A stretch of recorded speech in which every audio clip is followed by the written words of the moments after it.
Hi students. So நம்ம கண்டினியூஸாக ஜேடிஓக்காக estimation and costing so அந்த சப்ஜெக்ட் பார்த்துட்டு இருக்கோம். ரொம்ப ஒரு முக்கியமான சப்ஜெக்ட். கம்பல்சரியாக அந்த பேசிக் நாலேஜ் மினிமம் நாலேஜ் நமக்கு இருக்கணும். ஸோ அப்படின்னா தான் நம்ம வந்து என்னது ஒரு ஜேடிஓ ஒர்க் பண்ணும்போது கம்பல்சரியாக இந்த இந்த டெர்மினாலஜிஸ் அப்புறம் இந்த ஸ்பெசிஃபிகேஷன்ஸ்லாம் நம்ம என்ன பண்ணால் கிராஸ் பண்ண வேண்டியிருக்கும். சரியா? ஸோ ரொம்ப இம்பார்ட்டண்டான ஒரு சப்ஜெக்ட். ஸோ இதில் இன்னைக்கு பார்க்க போகிறது என்ன அப்படின்னு சொன்னால், ஓகே அட்மிட் ஆரம்பிக்கலாம். எஸ்.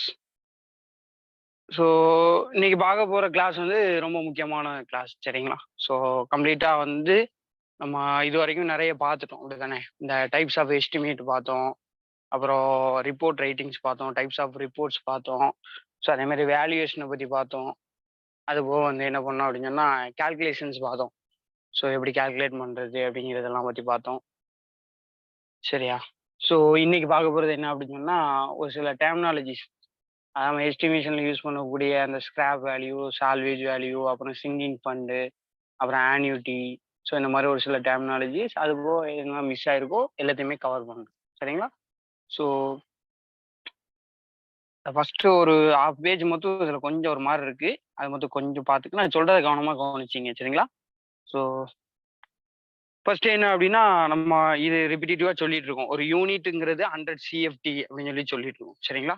ஸோ அதே மாதிரி வந்து என்னன்னா 1 மீட்டர் கியூப்ஸ் ஈக்குவல் டு எவ்வளோ சிஎஃப்டி அப்படின்னா 35.29 கியூபிக் ஃபீட். அதான் சிஎஃப்டின்னு சொல்றாங்க. சரிங்களா? ஸோ இதுக்கப்புறம் என்ன ஷெட்யூல் ஆஃப் ரேட்ஸ். சரிங்களா? நம்ம ஆல்ரெடி பார்த்தோம். இந்த ஷெட்யூல் ஆஃப் ரேட் அப்படின்னா ஆக்சுவலாக என்னன்னா ஒவ்வொரு மெட்டீரியலும் எவ்வளோ ரேட் இருக்கும் அப்படிங்கிறது ஒரு புக்கில் என்னது ஷெட்யூல் ஆஃப் ரேட் புக்குன்னு சொல்லியிருப்பாங்க. ஸோ அந்த புக்கில் வந்து என்ன பண்ணியிருப்பாங்க, அப்டேட் பண்ணியிருப்பாங்க. ஸோ இந்த ஷெட்யூல் ஆஃப் ரேட்ஸ் வந்து யார் ப்ரிப்பேர் பண்ணுவார் அப்படின்னா எஸ்சி. எஸ்சின்னா நமக்கு தெரியும் என்னன்னா சூப்பரிண்டென்டென்ட் இன்ஜினியர். சரிங்களா? ஸோ நம்ம என்னது ஏஇ, ஏடபிள்யூ. சரிங்களா? ஸோ அப்புறம் எஸ்சி, சிஇ. ஸோ இப்படிலாம் நம்ம பார்ப்போம். சரிங்களா? Chief engineer, superintendent engineer. So இந்த மாதிரிலாம் நம்ம என்ன பண்ணுவோம் பார்ப்போம். Higher official. ஸோ அப்போ இந்த ஷெட்யூல் ஆஃப் ரேட் வந்து யார் ப்ரிப்பேர் பண்ணுவான்னு கேட்பாங்க. ஏஇ, அப்புறம் AW assistant execution engineer. So அதுக்கப்புறம் வந்து என்னது சிஇ சீஃப் இன்ஜினியர், அப்புறம் எஸ்சி சூப்பரிண்டென்டென்ட் இன்ஜினியர் அப்படின்னு சொல்லிடுவோம். சரியா? ஸோ இது யாருன்னா எஸ்சி சூப்பரிண்டென்டென்ட் இன்ஜினியர். சரியா? ஸோ இதுக்கப்புறம் என்னன்னா நம்ம எஸ்டிமேஷன் பண்ணும்போது ரொம்ப முக்கியமான ஒரு சில கன்சிடரேஷன். இது ரொம்ப ரொம்ப இம்பார்ட்டன்ட். ஜென்ரலாக பொறுத்த வரைக்கும் லம்சம் சொல்லுவாங்க. லம்சம்னா என்ன அர்த்தம்னா அதான் லம்பா ஒரு அமௌண்ட், அவ்வளவுதான். ஃபார் எக்ஸாம்பிள் எலக்ட்ரிக்கல் ஒர்க் நம்ம ஊர்லயே எஸ்டிமேஷன் பண்ணக்கூடிய அந்த ரிப்போர்ட்லாம் பார்த்தோம் அப்படின்னு சொன்னா அவங்க எஸ்டிமேஷன் சின்ன சின்ன கன்ஸ்ட்ரக்ஷன் கூட லம்சம் சொல்லுவாங்க. எதுக்கு அப்படின்னா இந்த எலக்ட்ரிக்கல் ஒர்க்கு, அப்புறம் வந்து பிளம்பிங் ஒர்க். இந்த எலக்ட்ரிக்கல் பிளம்பிங் இந்த ரெண்டுக்குமே என்ன பண்ணுவாங்க அப்படின்னு சொன்னா லம்சம் சொல்லுவாங்க. லம்சம் அப்படின்னா என்னன்னா உட்காந்து கால்குலேட்லாம் பண்ண மாட்டாங்க. ஸோ என்ன பண்ணிடுவாங்க அப்படின்னா ஒரு பில்டிங் அப்படின்னா அந்த ஸ்கொயர் ஃபீட்டை பேஸ் பண்ணி என்னது இவ்வளோ பெர்சன்டேஜ் வந்து என்னது அதுக்கு இவ்வளோ பெர்சன்டேஜ் வந்து எலக்ட்ரிக்கல் ஒர்க்குக்கு அமௌண்ட் வரும். ஒரு பில்டிங்ல டோட்டல் காஸ்ட் எவ்வளோ வருதோ அதுக்கு 1.5%, 8%, 8%, 10%, 15%. அது நம்ம ஏரியாலாம் பொறுத்த வரைக்கும் ஒருத்தவங்க ஒரு மாதிரி பண்ணுவாங்க. அவங்க யூஸ் பண்ணக்கூடிய அந்த என்னது குவாலிட்டி ஆஃப் மெட்டீரியலை பேஸ் பண்ணது. ஒரு சிலவங்க வந்து யூஸ் பண்ணக்கூடிய சுவிட்ச் போர்ட்ஸ். ஸோ இதெல்லாம் ஹை குவாலிட்டியாக இருக்கும். ஸோ பார்த்தோன்னா சுவிட்ச் வந்து வெளியே தெரியாது, வாலோடி வாலாக ஃபிக்ஸ் ஆகி போயிருக்கும். ஸோ இந்த மாதிரி கேசஸ்லாம் இருக்குது. அதே மாதிரி லைட்டிங் ஃபிக்சர்ஸ்லாம் வேற மாதிரி யூஸ் பண்ணுவாங்க.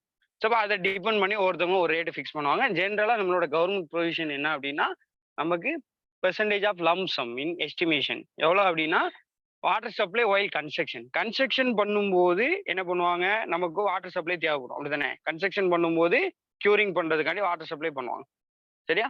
ஸோ இப்போ அந்த க்யூரிங் பண்ணும்போது எனக்கு வாட்டர் சப்ளை பண்ணுறதுக்கு நான் வாட்டர் எடுக்கணும்னா இல்லையா, அப்போ இதுக்கு ஒரு அமௌண்ட், ஏன்னா மோட்டர் சார்ஜ் இருக்குது, எலக்ட்ரிக்கல் பில் இருக்குது. ஸோ அதை க்யூரிங் பண்ணக்கூடிய லேபருக்கு சார்ஜ் இருக்குது. அதுதானே. அவங்களுக்கே பார்த்தோன்னா டெய்லி க்யூரிங் பண்ணுறதுக்கு பெர் டேக்கு 100 rupees, 200 rupees. அது based on the area of curing. எவ்வளோ பெரிய பில்டிங்கா சின்ன பில்டிங்கா இதை பொறுத்து. அப்போ அது ஒரு 1.5%. ஸோ அதுக்கப்புறம் பார்த்தோன்னா 8% ரெண்டுக்குமே 8% தான் ப்ரீவியஸ் இயர் ஜேடிஓ 2021 கொஸ்டின். சரியா? எலக்ட்ரிஃபிகேஷன் காண்டி, அதாவது எலக்ட்ரிக்கல் ஒர்க் காண்டி எவ்வளோ பெர்சன்டேஜ் ஆஃப் என்னது எஸ்டிமேட்டட் காஸ்ட்லேருந்து எவ்வளோ பெர்சன்டேஜ் என்ன பண்ணிக்குவாங்க லம்சம்பாக ஃபிக்ஸ் பண்ணுவாங்க கேட்பாங்க. 8%. அதே மாதிரி வாட்டர் சப்ளை அண்ட் ட்ரைனேஜ் தான் சானிட்டரின்னு சொல்லுவாங்க. ஸோ இதுக்கு எவ்வளோனா 8%. ஸோ இதை மொத்தமாக என்ன சொல்லிக்கலாம், பிளம்பிங் சிஸ்டம் சொல்லிக்கலாம். இது என்ன சொல்லிக்கலாம், எலக்ட்ரிக்கல் சிஸ்டம். ஸோ அப்போ எலக்ட்ரிஃபிகேஷனுக்காண்டி என்னது 8%, அதே மாதிரி பிளம்பிங் பிக்சர்ஸுக்கு என்னது 8% ஃபிக்ஸ் பண்ணிக்குவாங்க. இது வெரி வெரி இம்பார்ட்டன்ட். கம்பல்சரியா இந்த கொஸ்டின் இந்த மூணையுமே தெளிவா பார்த்துங்க. கொஸ்டின் ரைஸ் பண்றதுக்கு அதிகமான வாய்ப்பு இருக்கு. சரியா? போன டைம் எலக்ட்ரிஃபிகேஷன் கேட்டிருப்பாங்க. அதனால இந்த சைடு இந்த டைம் பிளம்பிங் கேட்கலாம். அப்படி இல்லை வாட்டர் சப்ளை ஒயில் கன்ஸ்ட்ரக்ஷன் கேட்கலாம். வாட்டர் சப்ளை ஒயில் கன்ஸ்ட்ரக்ஷன்னா என்னது கியூரிங் பர்பஸ்க்காக, இன்னும் மிக்சிங் பர்பஸ்க்காண்டி என்னது காங்கிரீட் போடுறோம் அப்படின்னா அப்போ வாட்டர் தேவைப்படும். அப்போ மிக்சிங் பர்பஸ். ஸோ இப்போ இதுக்காண்டி யூஸ் பண்றோம். சரியா? ஸோ நெக்ஸ்ட் பார்த்தா அப்படின்னு சொன்னா ஸ்கிராப் வேல்யூ, சால்வேஜ் வேல்யூ ரொம்ப ரொம்ப இம்பார்ட்டன்டான ஒரு 2 டெர்மினாலஜி. சரி, இதெல்லாம் நம்ம வேல்யூவேஷன் படிச்சோமா இல்லையா? ஸோ அதுல உள்ள ஒரு முக்கியமான டெர்மினாலஜி. ஆக்சுவலா நம்ம நோட்ஸ்ல அதுல இருந்திருக்காது, அந்த டிப்ளமோ புக்ல அது வேற இடத்துல இருக்கும். ஸோ அதனால நான் அதை மொத்தம் என்ன ஸ்கிரீன் நோட் பண்ணி கொடுத்துருக்கேன். சரிங்களா? ஸ்கிராப் வேல்யூ இப்போ நான் கொடுக்க ஒரு 4 பேஜ் கண்டென்ட் கொடுப்பேன். இது எல்லாமே இம்பார்ட்டன்ட், வெரி இம்பார்ட்டன்ட். கம்பல்சரி என்ன பண்ணிருங்க, படிச்சிருங்க. அதாவது அதே மாதிரி நம்ம கால்குலேஷன் பார்த்தது வெரி இம்பார்ட்டன்ட். சரியா? அதே மாதிரி ஃபர்ஸ்ட் கிளாஸ்ல நம்ம பார்த்த எல்லாமே வந்து என்னது யூனிட் ஆஃப் மெஷர்மெண்ட், மீட்டர் கியூபா மீட்டர் ஸ்கொயரா, கண்டிப்பா இம்பார்ட்டன்ட். ஸோ அது அப்புறம் வந்து என்னது கால்குலேஷன்ஸ், அப்புறம் வந்து இப்போ நம்ம பார்க்கக்கூடிய ஒரு 4 பேஜ் கண்டென்ட், இது எல்லாமே வெரி வெரி இம்பார்ட்டன்ட். கம்பல்சரியா கொஸ்டின் ரைஸ் ஆகும். அது போக நம்ம நிறைய இடையில தியரிட்டிக்கல் பார்ட் பார்த்துருக்கோம். ரிப்போர்ட் டைப்பிங், அப்புறம் வந்து types of report, types of estimate, so இதெல்லாம் நிறைய பார்த்துருப்போம். அதையும் ஒரு தடவை என்ன பண்ணீங்க, ஜஸ்ட் ரீட் அவுட் பண்ணும். அதுமாதிரி சின்ன ஒரு நோட் பாயிண்ட் என்ன அப்படின்னா, ரொம்ப ரொம்ப ஃப்ரீயா படிங்க. சரியா? ரொம்ப ஒரி பண்ணிக்க வேண்டாம். எக்ஸாம் பொறுத்த வரைக்கும் ரொம்ப ரிலாக்ஸா நம்ம அட்டாக் பண்ண வேண்டிய ஒரு எக்ஸாம் தான். ரொம்ப ஒரி பண்ணிக்கிட்டு ஸ்ட்ரெஸ் எடுக்க வேண்டிய ஒரு நிறைய பேர் ஃபேமிலி பேக்ரவுண்ட் வந்து நிறைய சேலஞ்சை மீட் பண்ணி படிப்பீங்க. சரியா? அப்படிங்கிறவங்களுக்கு நான் சொல்றேன். ஸோ நீங்க வந்து என்னது ரொம்ப வந்து என்னது ஒரி பண்ணி இந்த மாதிரிலாம் படிக்கணுங்கிற ஒரு அவசியமே இல்லை. மோர் தென் எனஃப். நீங்க என்னது ரொம்ப கூலா, அதாவது be happy, that is a Mantra for success. So நீங்க ஒரு விஷயத்துல சக்சஸ் ஆகணும் அப்படின்னு சொன்னாலே நீங்க வந்து உங்க உள்ளத்தை ஹாப்பியா வச்சுக்கணும், சந்தோஷமா வச்சுக்கணும். ஸோ உள்ள உங்களுக்கு நொறுங்கிட்டு உள்ளத்துல உங்களுக்கு பிரச்சனை அப்படின்னாலே நீங்க என்னதான் படிச்சாலும் there is no efficiency. So அதை வச்சு யூஸ் இருக்காது. ஸோ அதனால தெளிவா படிச்சுங்க. இந்த மாதிரி என்னோட சின்ன ஒரு அட்வைஸ் கிடையாது, சஜஷன். சரியா? என்ன அப்படின்னா ரொம்ப கூலா படிங்க. படிச்ச கண்டென்ட்டை திரும்ப திரும்ப எடுத்து எடுத்து பாருங்க. அதான் ரொம்ப மக்கப் பண்ணணும்லாம் அவசியம் இல்லை. திரும்ப திரும்ப நீங்க எடுத்து பார்த்தீங்கனாலே ஆப்ஷன்ல ஒமிட் பண்ணிடலாம். எந்த இடத்துல ஒரு டேபிளர் காலம் போட்டு ஒரு 3 இது 4 இது வேல்யூ இப்படி கம்பாரிஷன் வருதோ அதை மொத்தம் திரும்ப திரும்ப பார்த்து ரிப்பீட்டிவா என்ன பண்ணீங்க, மக்கப் ட்ரிக்ஸோ இல்லை திரும்ப திரும்ப பார்த்தா மைண்ட்ல அப்சர்வ் பண்ணீங்க. மற்ற எல்லாமே தியரிட்டிக்கல் கண்டென்ட்லாம் ரீட் பண்ணிட்டே இருக்கணும், பார்த்துக்கிட்டே இருக்கணும். இவ்வளவுதான். இப்போ என்வரான்மெண்ட்லாம் படித்தோம். சரியா? டர்பிடிட்டி 5 to 10, கலரு சரிங்களா 5 to 20. ஸோ இந்த மாதிரிலாம் படிச்சோமா இல்லையா? அப்புறம் வந்து டிஓஎன், த்ரெஷோல்டு ஆர்டர் நம்பர் 1 2 3, இந்த மாதிரி ரேஞ்செலாம் பார்த்தோம்ல. ஸோ அப்போ இந்த மாதிரி வர ரேஞ்சை மட்டும் திரும்ப திரும்ப நீங்க பார்த்துக்கிட்டே இருக்கணும். கண்டென்ட்லாம் ஈஸியாக அடிச்சிடலாம். தியரிட்டிக்கல் கொஸ்டின் கேட்டால் நம்ம ஆப்ஷன்ல என்ன பண்ணிடலாம், அடிச்சிடலாம். இந்த வேல்யூ, நியூமரிக்கல் வேல்யூஸ், சின்ன சின்ன ஃபார்முலா வருது தெரியுமா, இதை தான் ரிப்பீட்டேட்டிவா அவங்க கண்ணு பார்த்துக்கிட்டே இருக்கும். இதை மட்டும் பார்த்தாலே போதும், தட் இஸ் ஏன் ஆஃப். ரொம்ப ஈஸியாக கிராக் பண்ணலாம். அதனால ஃபர்ஸ்ட் ஒரி பண்ணாம ரிலாக்ஸா படிங்க. இது வரைக்கும் என்ன நடந்துச்சோ பாஸ்ட் இஸ் பாஸ்ட். இதுக்கப்புறம் படிக்க ரொம்ப ரிலாக்ஸா படிச்ச சப்ஜெக்டை என்ன ரிப்பீட்டேட்டிவா பார்த்துக்கிட்டே இருங்க. ஜிகேயும் சைடில் ஆட் பண்ணிட்டே இருக்கீங்க. டெய்லி ஆப்டிடியூட் கம்பல்சரியா என்ன பண்ணிருங்க, ஆப்டிடியூட் இஸ் கம்பல்சரி. டெய்லி ஆப்டிடியூடுக்கு மினிமம் 1/2 hour ஸ்பெண்ட் பண்ணிடுங்க. சரிங்களா? ஸோ இப்போ என்னன்னா ஸ்கிராப் வேல்யூயும் சரி சால்வேஜ் வேல்யூயும் சரி ரெண்டுமே 10% தான் ஃபிக்ஸ் பண்றாங்க. ஸ்கிராப் வேல்யூனா என்ன, சால்வேஜ் வேல்யூ என்ன, இப்படியே கொஸ்டின் கேட்பாங்க. சரிங்களா? இதெல்லாம் ப்ரீவியஸ் இயர் ஏஐ கொஸ்டின்ஸ்ல கூட இது கேட்டிருப்பாங்க. ஸோ வேல்யூ ஆஃப் டிஸ்மேண்டில்டு மெட்டீரியல், ஒரு பில்டிங்கை வந்து டிஸ்மேண்டில் பண்ணோம். டிஸ்மேண்டில் பண்ணதுக்கு அப்புறம் அந்த மெட்டீரியலோடைய அமௌண்ட் எவ்வளோ வரும் அப்படிங்கிறது சொல்றாங்க. டோட்டல் காஸ்ட் ஆஃப் த பில்டிங்ல இருந்து ஒரு 10% சொல்றாங்க. ஃபார் எக்ஸாம்பிள் 100 crore ப்ராஜெக்ட் அப்படின்னா என்னது, அதனுடைய ஸ்கிராப் வேல்யூ 10 crore வரும்னு சொல்லி சொல்றாங்க. சரியா? ஸோ அப்போ 10% வரும்னு சொல்லி சொல்றாங்க. டிஸ்மேண்டில் மெட்டீரியல்னா என்னது, காங்கிரீட்டு. ஸோ அப்புறம் வந்து அதில் கிடைக்கக்கூடிய என்னது வேற வேற பிளாக்ஸு. ஸோ அப்புறம் வந்து என்னது ஸ்டீலு. ஸோ இப்படி எல்லாமே வந்துடும். சரியா? அதை வேற என்னென்ன பர்பஸ்ல யூஸ் பண்ண முடியுமோ, ஸ்கிராப்பா யூஸ் பண்ண முடியுமோ, இல்லை ஸ்கிராப்பா கொடுக்க முடியுமோ, வேற ஏதாவது பர்பஸுக்கு ஃபில்லிங் பண்ண முடியுமோ, cutting and filling purpose. So இந்த மாதிரி எதுக்குனாலும் யூஸ் பண்ணிக்கலாம். சரியா? ஸோ இப்போ ஸ்கிராப் வேல்யூ 10%. கொஸ்டின்ல இதான் கேட்பாங்க. ஸ்கிராப் வேல்யூனா என்னன்னு கேட்கலாம், the value of the dismantle material at the end of the utility period அப்படின்னு சொல்லி சொல்லுவாங்க. எண்ட் ஆஃப் தி யூட்டிலிட்டி பீரியட்னா அந்த பில்டிங்கை யூசிங் பீரியட் தான் யூட்டிலிட்டி பீரியட். அந்த பில்டிங்கை ஃபைனலாக எனக்கு யூஸ் பண்ணி முடிக்கும் போது டிஸ்மேண்டில் பண்ணோன்னா என்ன ரேட்டு போகும், எவ்வளோ அமௌண்ட் நமக்கு அதுல இருந்து கிடைக்கும் அப்படிங்கிறது தான் ஸ்கிராப் வேல்யூ. டிஸ்மேண்டில் பண்ணா. ஸோ வித்தவுட் டிஸ்மேண்டில் அப்படின்னா அந்த பில்டிங்கை அப்படியே வச்சு நம்ம என்ன பண்ணலாம்னா அனதர் பர்பஸ் யூஸ் பண்ணிக்கலாம். That building is capable to survey. So அந்த பில்டிங்கை நம்ம என்ன பண்ண யூஸ் பண்ண முடியும், சர்வே பண்ண முடியும் அப்படின்னா அதை என்ன பண்ண மாட்டோம் அப்படின்னா டிஸ்மேண்டில் பண்ண மாட்டோம். அதையே அப்படி லைட்டா மெயின்டெனன்ஸ் பண்ணி ஒர்க் அவுட் பண்ணுவோம். ஸோ அப்போ அந்த டைம்ல உள்ள பில்டிங்கோடைய வேல்யூ சால்வேஜ் வேல்யூன்னு சொல்லி சொல்லுவாங்க. ஸ்கிராப் வேல்யூ, சால்வேஜ் வேல்யூ ரெண்டுமே 10% தான். டிஸ்மேண்டில் பண்ணா ஸ்கிராப், டிஸ்மேண்டில் பண்ணலன்னா சால்வேஜ். சரியா? ஸோ இதுக்கப்புறம் பார்த்தோம்னா இஎம்டி, எஸ்டி. இந்த இது உங்களுக்கு ஆல்ரெடி நான் கிளாஸ் நடத்தும் போது சொல்லியிருப்பேன். ஸோ பின்னாடி எக்ஸ்பிளைன் பண்றேன்னு சொல்லிட்டு. அதாவது earliest money deposit, earliest money deposit. இன்னொன்று என்ன எஸ்டி. எஸ்டி அப்படின்னா என்னது? Security deposit. சரியா? Earliest money deposit, security deposit. இது 2%, இது 10%. Very very important.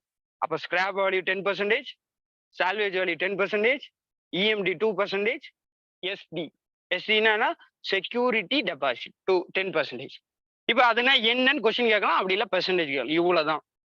மோர் தென் எனஃப். இவ்வளவுதான் கொஸ்டின் ரைஸ் பண்ணுவாங்க. ரொம்ப சிம்பிளா, பேசிக்கா, ரொம்ப கூலா, ரொம்ப ஃபன்னா நீங்க ப்ரிப்பேர் பண்ணலாம். இதே மாதிரி தான் எல்லா சப்ஜெக்டும். நீங்க ஒரி பண்ணிக்க வேண்டிய அவசியமே இல்லை. ரொம்ப கூலா எந்த இடத்துல நியூமரிக்கல் வேல்யூ வருது, அதனுடைய பேசிக் டெர்மினாலஜி என்ன, அதை எதை பேஸ் பண்ணுது, அதுல ஏதாவது அவுட்புட் இருக்கா, இல்ல சின்ன நியூமரிக்கல் அப்ளிகேஷன் இருக்கா, சின்ன ஃபார்முலா இருக்கா, இல்ல அதனுடைய அவுட்புட் வேற ஏதாவது இருக்கா, அதனுடைய மெரிட் டிமெரிட்ல என்ன மாதிரி முக்கியமான சேலஞ்சிங் பாயிண்ட் இருக்கு, இவ்வளவுதான். ரிப்பிட்டேட்டிவா பார்த்துக்கிட்டே இருக்கும். That's all. சரியா? ஸோ அப்போ ஏர்லியஸ்ட் மணி டெபாசிட் அப்படின்னா என்ன அப்படின்னா டெண்டர் விடுவாங்க. ஒரு கவர்மெண்ட்ல இருந்து இப்போ வந்து ஒரு இந்தியன் ரயில்வேஸ் இருக்கு, ஒரு டெண்டர் விடுறாங்க. சரியா? ஸோ இந்த மாதிரி என்னது எல்லா கம்பெனியுமே இருக்கு. என்ன பண்ணுவாங்க? பிஎஸ்யூஸ் இருக்கு, பப்ளிக் செக்டர் அண்டர்டேக்கிங்ஸ் இருக்கு. NHAI, airport authority of India, அப்புறம் ஓஎன்ஜிசி, ஸோ அப்புறம் ஹிந்துஸ்தான் ஏர்நாட்டன் லிமிடெட், என்ன டெண்டர் விடுவாங்க. ஸோ இதுதான் எங்களுக்கு ப்ராஜெக்ட் பண்ண போறோம், இவ்வளோ இதுக்கு பண்ண வேண்டியிருக்கு, ஸோ இவ்வளோ ஏரியாவில் இவ்வளோ பண்ணி கொடுக்கணும் அப்படின்னு சொல்லிட்டு என்ன பண்ணுவாங்கன்னா டெண்டர் விடுவாங்க ப்ராஜெக்ட்டுக்கு. ஸோ அப்போ என்னது கான்ட்ராக்டர் எல்லாம் அப்ரோச் பண்ணுவாங்க. எல்என்டி அப்ரோச் பண்ணுவாங்க, கேஇசி அப்ரோச் பண்ணுவாங்க, என்சிசி அப்ரோச் பண்ணுவாங்க, டாடா கன்சல்டிங் இன்ஜினியர்ஸ் அப்ரோச் பண்ணுவாங்க, எல்லாமே அப்ரோச் பண்ணுவாங்க. இவங்க எல்லாரும் என்ன பண்ணுவாங்கன்னா அந்த டெண்டர் பர்ச்சேஸ் பண்றது, டெண்டரை என்னது சும்மா கூகுள்லாம் வெளியிட மாட்டாங்க. டெண்டர் என்னங்கிற அந்த டீடைல்டு டெண்டர் நோட்டீஸை வெளியிட மாட்டாங்க. இப்படி ஒரு ப்ராஜெக்ட் இருக்குங்கிறத மொத்தம் அனௌன்ஸ் பண்ணுவாங்க. பட் அந்த டெண்டர்ல என்னென்ன இருக்கு, என்ன ப்ராஜெக்ட், என்ன ஒர்க்கு, ரோல் ஆஃப் ஒர்க் என்ன, நேச்சர் ஆஃப் ஒர்க் என்ன, எவ்வளோ பெர்சன்டேஜ் எலக்ட்ரிஃபிகேஷன், எவ்வளோ பெர்சன்டேஜ் பிஓ ஒர்க், பிஓனா பெர்மனன்ட் வே ரயில்வே ஒர்க், அப்புறம் எவ்வளோ நம்பர் ஆஃப் பிரிட்ஜஸ் வருது, so civil team, electrical team, mechanical team, இந்த மாதிரி அலோகேஷன் என்ன, ஸோ என்ன மாதிரி சேஃப்டி நார்ம்ஸ் ஃபாலோ பண்ண சொல்றாங்க. ஸோ இப்படி இது எல்லாத்தையுமே வந்து என்னது டெண்டர்ல என்ன பண்ணியிருப்பாங்கன்னா நோட்டிஃபை பண்ணியிருப்பாங்க. இதை வந்து சும்மா அவங்க ரிலீஸ் பண்ண மாட்டாங்க.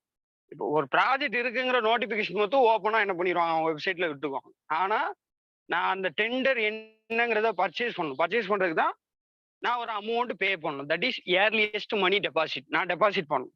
அது எவ்வளோன்னா டோட்டல் காஸ்ட் ஆஃப் தி ப்ராஜெக்ட்ல 2% நான் என்ன பண்ணணும் அப்படின்னு சொன்னா அவங்களுக்கு பே பண்ணணும். பே பண்ணாதான் எனக்கு டெண்டர் டாக்குமெண்டே தருவாங்க. But this is refundable. சரி, எப்போ ரீஃபண்டபிள்னு சொல்றேன். சரியா? ஸோ அப்போ ஏர்லியஸ்ட் மணி டெபாசிட்னு என்ன புரிஞ்சா, ஒரு கவர்மெண்ட் செக்டார் அப்படிலாம் வந்து என்னது, அவர் கவர்மெண்டோடைய என்னது body, that is PSU, public sector undertaking. இவங்க ஒரு ப்ராஜெக்டை ரிலீஸ் பண்ணும்போது டெண்டர் விடுவாங்க. நேச்சர் ஆஃப் ஒர்க்கை பத்தி எல்லாமே ஐடென்டிஃபை பண்ணி ஒரு டெண்டர் என்ன பண்ணுவாங்கன்னா ப்ரிப்பேர் பண்ணி வச்சிருப்பாங்க. சரியா? இப்போ டெண்டர் நாங்க என்னது இப்படி ஒரு ப்ராஜெக்ட் இருக்குங்கிற நோட்டிபிகேஷன் மட்டும் தான் லைட்டா வெளியிடுவாங்களே தவிர்த்து அதை டெண்டரோடைய டோட்டல் டீடைல்ஸ் வெளியிட மாட்டாங்க. அதை பர்ச்சேஸ் பண்றதுக்கு தான், கால்ஃபர் பண்றதுக்கு தான் நோட்டீஸ் வெளியிடுவாங்க. ஸோ அதை கால்ஃபர் பண்ணி என்ன பண்ணுவாங்க, ஒரு கம்பெனிஸா அப்ரோச் பண்ணுவாங்க. டெண்டர் கோட் பண்ணி எவ்வளோ அமௌண்ட் எஸ்டிமேட் ப்ரிப்பேர் பண்ணி என்ன பண்ணுவாங்க, ப்ரீலிமினரி எஸ்டிமேஷன் சொல்லுவாங்க. ரெடி பண்ணி அதை என்ன பண்ணுவாங்கன்னா கவர்மெண்ட்டுக்கு என்ன பண்ணுவாங்க, அவங்க மெயில் பண்ணுவாங்க, இல்லை என்ன மூலியமா அப்ரோச் பண்ண சொல்றாங்களோ அப்ரோச் பண்ணுவாங்க. ஸோ அப்ரோச் பண்றதுக்கு இவங்க டெண்டரை கவர்மெண்ட் போட்ட அந்த ப்ராஜெக்ட்டுக்கு டெண்டர் வாங்கணும் அப்படின்னாலே, அவங்க போட்ட டெண்டர் நோட்டீஸ் கையில கிடைக்குனாலே நம்ம பே பண்ணணும். ஆஸ் ஏ கான்ட்ராக்டரா நான் அந்த ப்ராஜெக்டை எடுத்து பண்ணக்கூடிய கான்ட்ராக்டரா நான் என்ன பண்ணணும், ஒரு அமௌண்ட் பே பண்ணணும். That is earliest money deposit 2% of the total cost of the building, sorry project. சரி, எஸ்டி அப்படின்னா செக்யூரிட்டி டெபாசிட். செக்யூரிட்டி டெபாசிட்னா என்னன்னா, டெண்டர் நான் வாங்கிட்டேன். இந்த மாதிரி உதாரணத்துக்கு ஒரு ப்ராஜெக்ட் டெண்டர் நோட்டீஸ் விடுறாங்க அப்படின்னு சொன்னா அந்த நோட்டீஸை பார்ப்பாங்க. ஒரு 50 கம்பெனி பார்ப்பாங்க. பார்த்துட்டு எந்த லொக்கேஷன்ல எந்த ஏரியான்னு பார்த்துட்டு அந்த 50ல ஒரு 20 கம்பெனி 10 கம்பெனி என்ன பண்ணுவாங்க, இந்த லொக்கேஷன் நமக்கு கம்ஃபர்டான சோன் தான், கரெக்டான சோன் தான் அப்படின்னு சொல்லிட்டு 10 கம்பெனி என்ன பண்ணுவாங்கன்னா டெண்டரை அக்செப்ட் பண்ணுவாங்க. சரிங்களா? சரி, டெண்டரை சப்மிட் பண்ணுவாங்க. சப்மிட் பண்றேன்னா அந்த டெண்டர் நோட்டீஸ் என்னது, earliest money deposit 2% of the total cost of the பில்டிங்கை பே பண்ணி டெண்டர் வாங்குவாங்க. ஸோ வாங்கினதுக்கு அப்புறம் என்னது, இது ஓகே தானா, எல்லா டெண்டர்ல உள்ள எல்லாத்தையும் என்ன பண்ணுவாங்க, அனலைஸ் பண்ணி படிச்சு பார்த்துட்டு ஓகே இது பண்ண சொல்றாங்க. சேஃப்டி நார்ம்ஸ் இது. அப்புறம் வந்து எலக்ட்ரிக்கல் ஃபிக்சர்ஸ் இந்த மாதிரி வைக்க சொல்றாங்க. ப்ரொவிஷன் ஆஃப் டெலிகம்யூனிகேஷன் லைன் இந்த மாதிரி இருக்கு. ஸோ இப்போ இதுக்கு வந்து நமக்கு வே ஆஃப் அப்ரோச் என்ன மாதிரி இருக்கு எல்லாத்தையுமே அனலைஸ் பண்ணிட்டு இந்த ப்ராஜெக்ட் பண்ணா நமக்கு ப்ராஃபிட் கிடைக்கும். இல்லை இந்த ப்ராஜெக்ட் பண்ணா லாஸ் ஆகிறதுக்கு வாய்ப்பு இருக்கு. இந்த ப்ராஜெக்ட் பண்ணா லோக்காலிட்டி இஷ்யூ வரதுக்கு வாய்ப்பு இருக்கு. ஸோ எல்லாத்தையுமே அனலைஸ் பண்ணிட்டு ஒரு கம்பெனி என்ன பண்ணுவாங்க அப்படின்னு சொன்னா அசெட் பண்ணுவாங்க. அசெட் பண்ணணும் அப்படின்னா 10% ஆஃப் தி டோட்டல் காஸ்ட் என்ன பண்ணணும் அப்படின்னு சொன்னா பே பண்ணணும். ஏன்னா ஒரு கவர்மெண்ட்டை பொறுத்த ஒரு ப்ராஜெக்டை சும்மா தூக்கி ஒரு கான்ட்ராக்டர் சரி ஓகேன்னு சொல்லிட்டு கொடுத்துட மாட்டாங்க. ஏன்னா ஒரு கம்பெனியை பொறுத்த வரைக்கும் கார்பரேட்டை பொறுத்த வரைக்கும் எப்போனாலும் என்ன பண்ணலாம். இப்போ ஓகே உங்க ப்ராஜெக்ட் நாங்கள் பண்ணி தரோம்னு சொல்லிட்டு ஓகேன்னு சொல்லிட்டு வேற எங்கேயோ ஒரு இதோட பெரிய ப்ராஜெக்டோ இல்லை வேற ஏதோ சம் டீவியேஷனோ இல்லை அந்த கம்பெனி லாஸ் ஆயிட்டோ இல்லை வேற ஏதோ சம் ஸ்மால் இன்டர்னல் இஷ்யூஸோ ஏதோ நடக்குது. அதனால என்னது அப்படி கொட்டுன்னு போட்டு போயிடுவாங்க. ஸோ இப்போ இப்படிலாம் போட்டு போயிடக்கூடாது. அதனால நீ ஒரு அமௌண்ட் பே பண்ணு அப்படின்னு சொல்லிட்டு என்ன பண்ண பிடிங்கிடுவாங்க. அதுதான் வந்து எனக்கு செக்யூரிட்டி டெபாசிட். ப்ராஜெக்ட் நம்ம இவங்கள்ட்ட கொடுத்துருக்கோம். இவன் வந்து எனக்கு என்னது கரெக்டா எனக்கு முடிச்சு தரணும். அதுக்காண்டி செக்யூரிட்டி பர்பஸ்க்காண்டி என்னது அவன்கிட்ட இருந்து ஒரு பெர்சன்டேஜ் ஆஃப் அமௌண்ட்டை கவர்மெண்ட் பிடிக்கி வச்சிருவான். That is called security deposit 10%. சரியா? இந்த ரெண்டுமே ரீஃபண்டபிள். எப்போ ரீஃபண்டபிள் அப்படின்னா 6 months ப்ராஜெக்ட் முடிஞ்சு 6 மாசத்துக்கு கழிச்சு அப்படின்னா 1 மான்சூன் பீரியட். சரிங்களா? ஒரு பருவ காலம்.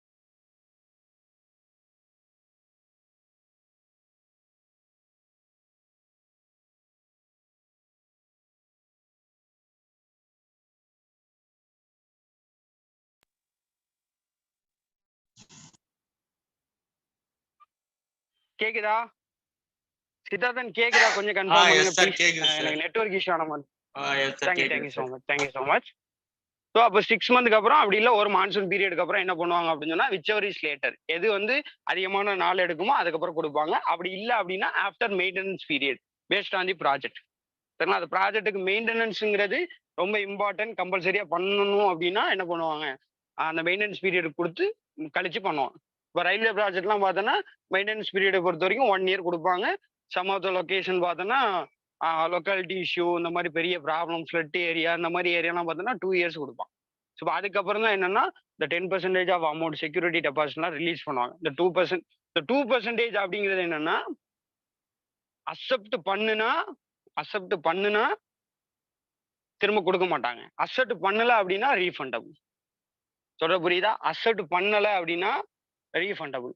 ஏன்னா எல்லா கம்பெனியும் கொடுத்துட்டு எல்லா கம்பெனியும் வந்து என்னது எல்லா கம்பெனிட்ட இருந்தும் 2% வாங்கிட்டு ஏன்னா அவங்க அக்செப்ட் பண்ணாம போயிட்டாங்க அப்படின்னா அவங்க என்ன பண்ணுவாங்க கேஸ் ஃபைல் பண்ணுவாங்க. என்கிட்ட இருந்து வாங்கிட்டாங்க ஆனா என்னது திரும்ப தரல அப்படின்னு சொல்லிட்டு. ஸோ இது எதுக்குன்னா இதுவும் ஒரு செக்யூரிட்டி தான். அதான் ஏர்லியஸ்ட் மணி டெபாசிட். ஒரு இயர்லியா நீங்க வந்து என்னது எங்களை அப்ரோச் பண்றதுக்காண்டி நீங்க வந்து என்னது சும்மா டெண்டரை மொத்தம் வாங்கிட்டு என்ன பண்ணிடுவாங்க அப்படி படிச்சு அப்படி போயிடக்கூடாது. அப்ப அவங்க வந்து ப்ராஜெக்ட்ல உண்மையிலே வில்லிங்கா இருக்காங்களா இன்ட்ரெஸ்டா இருக்காங்களாங்கிறத செக் பண்றதுக்காண்டி அப்ப நீங்க உண்மையிலே இந்த என்னது ப்ராஜெக்ட் பண்றதுக்கு இன்ட்ரெஸ்டட் அப்படின்னா 2% கெட்டி நீங்க டெண்டர் வாங்குங்க இப்படின்னு சொல்றதுக்கு சமம். சரியா? நான் ரொம்ப டீப்பா போல.